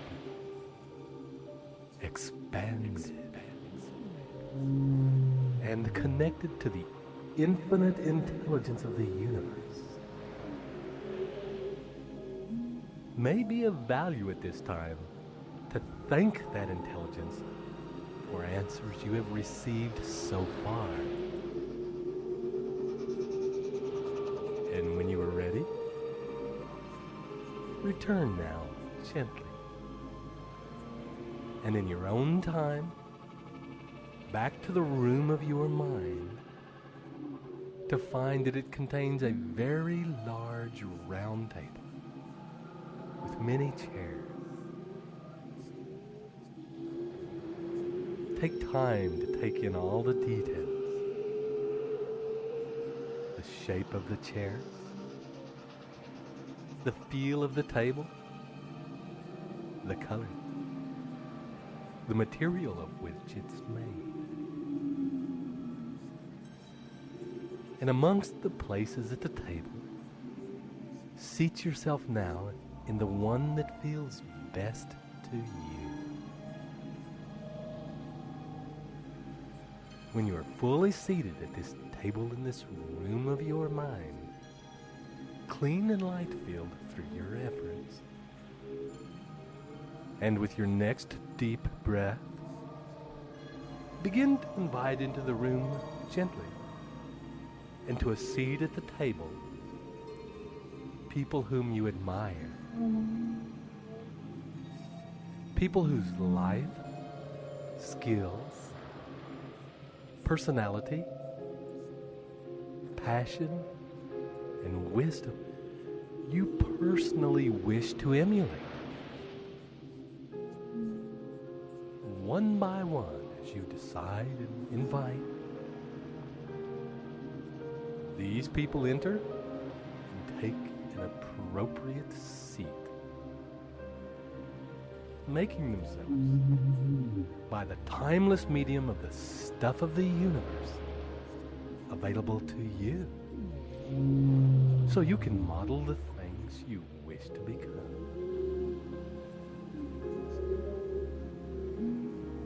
Remember, as you choose, these people can be alive or deceased,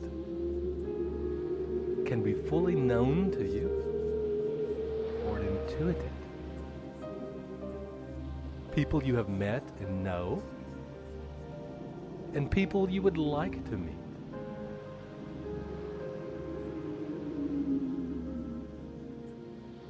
You can choose as many people as you like, but at this time, limit your choices to 12 or less.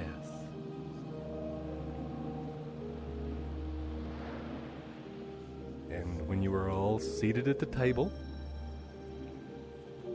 you can begin to chair the meeting by going around the table and addressing each participant by name and stating to them what it is about them that you admire and what it is you wish to emulate. What particular part of their personality you desire to develop in yourself. For example, Tony Robbins, I admire how you, following the exact message that you preach, put it together for a billionaire's fortune in a few short years. I wish that you teach me the same. Take a couple of minutes now to thoughtfully address each member of your assembled council and allow for the possibility of a response from each of them, perhaps sharing with you ways in which you can develop that trait.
paper, situation, my goal. circumstance, The holocosm works achieve itself your through goals. psychokinesis. The Holocaust The works supraconsciousness takes form. the superconscious takes form. I am explode, tapping into the same expanded brain genius.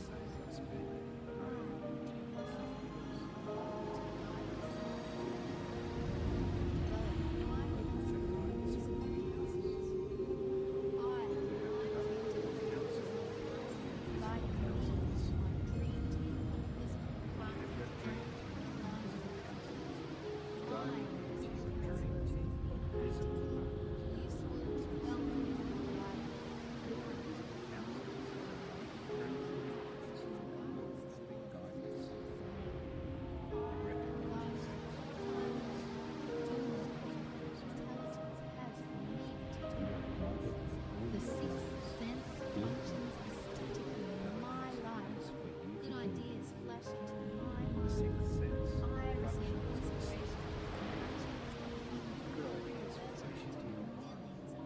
Receive inspiration.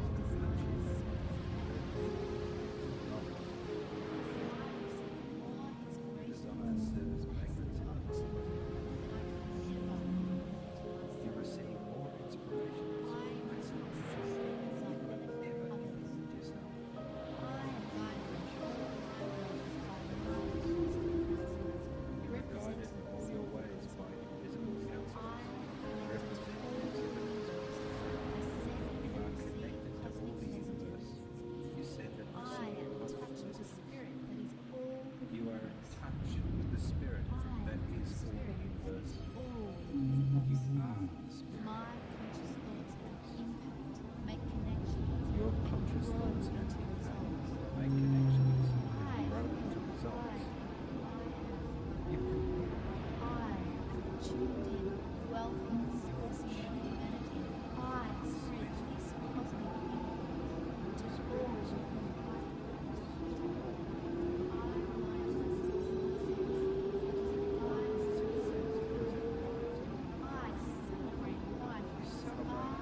Good. And when you have finished making your introductions to these people, people who represent to you your ultimate mastermind group, and to embody traits that you wish to unlock in yourself, introduce these people to the project at hand. Visualize and project the goals you have been creating with the help of these recordings. Share with them the stunning and beautiful life you are creating in all its contribution, its fullness, its depth, detail, motion, and emotion. Show them the sort of person you wish to become, the kind of lifestyle you wish to lead. Demonstrate the relationships you have created, the house you live in, the car you drive. Reveal to them this image of your family life, your love life, your financial life. Allow them to witness you in your business, in your glory, in your majestic success. Show them how much joy and happiness you have in your life. Share with them your current plans and ideas for achieving this reality. Open the vault on all your ideas, plans, and desires around what you intend to give in return for this life. What exactly do you, at this point, intend to offer the world in order to realize the reality of your perfect life? And as you are doing your part, setting the agenda, thinking it through, laying actual plans for your holo magic mastermind to see, allow now the space for it to develop further, for it to refine, for it to mushroom and grow, for feedback, ideas, and thoughts to filter down from your partners, making your plan so much more certain of accomplishment.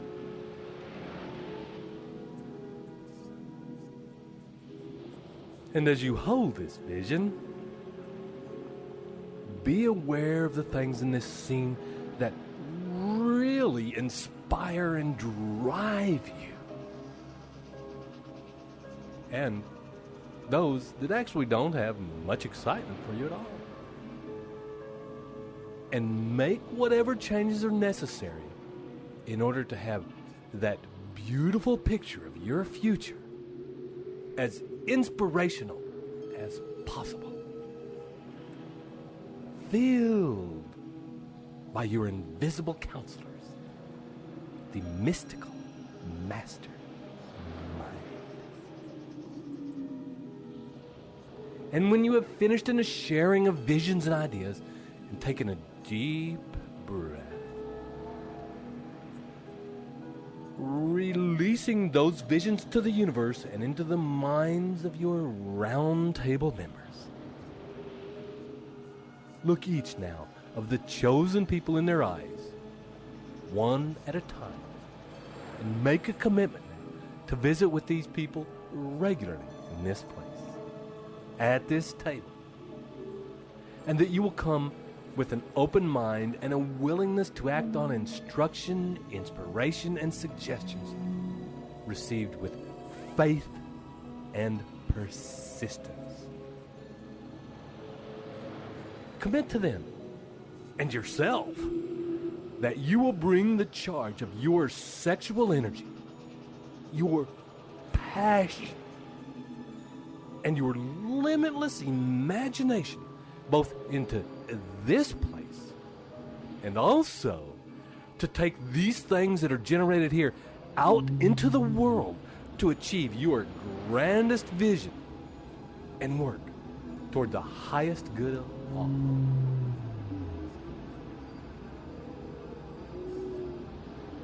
And when you have made that commitment to them, to yourself, and to the universe, take a deep breath, relax, and smile, because you now have access to all the tools you need to live your dreams. You now have in your consciousness the master key to achieving whatever it is you want to achieve, to unlock the door to life's bountiful riches. You are well on your way, and infinite intelligence is already manifesting the situations and circumstances to bring that reality to you. Through the law of attraction, you work in partnership with you, with the universe, to create that reality. And with each breath now, as you are coming into full waking consciousness, is the knowledge that with each step you take using your principles and your dreams, the glory of your grandest vision is crystallizing into tangible form right before your eyes. 1. Coming up. 2. 3. Coming up. 4. 5. Fully awake now. Come into this moment and this place and begin to live up to your highest in the highest of all. The reward is worthy of your effort. This is Ted Ciuba and Mike Gardner, wishing you live your greatness and journey well. Journey well.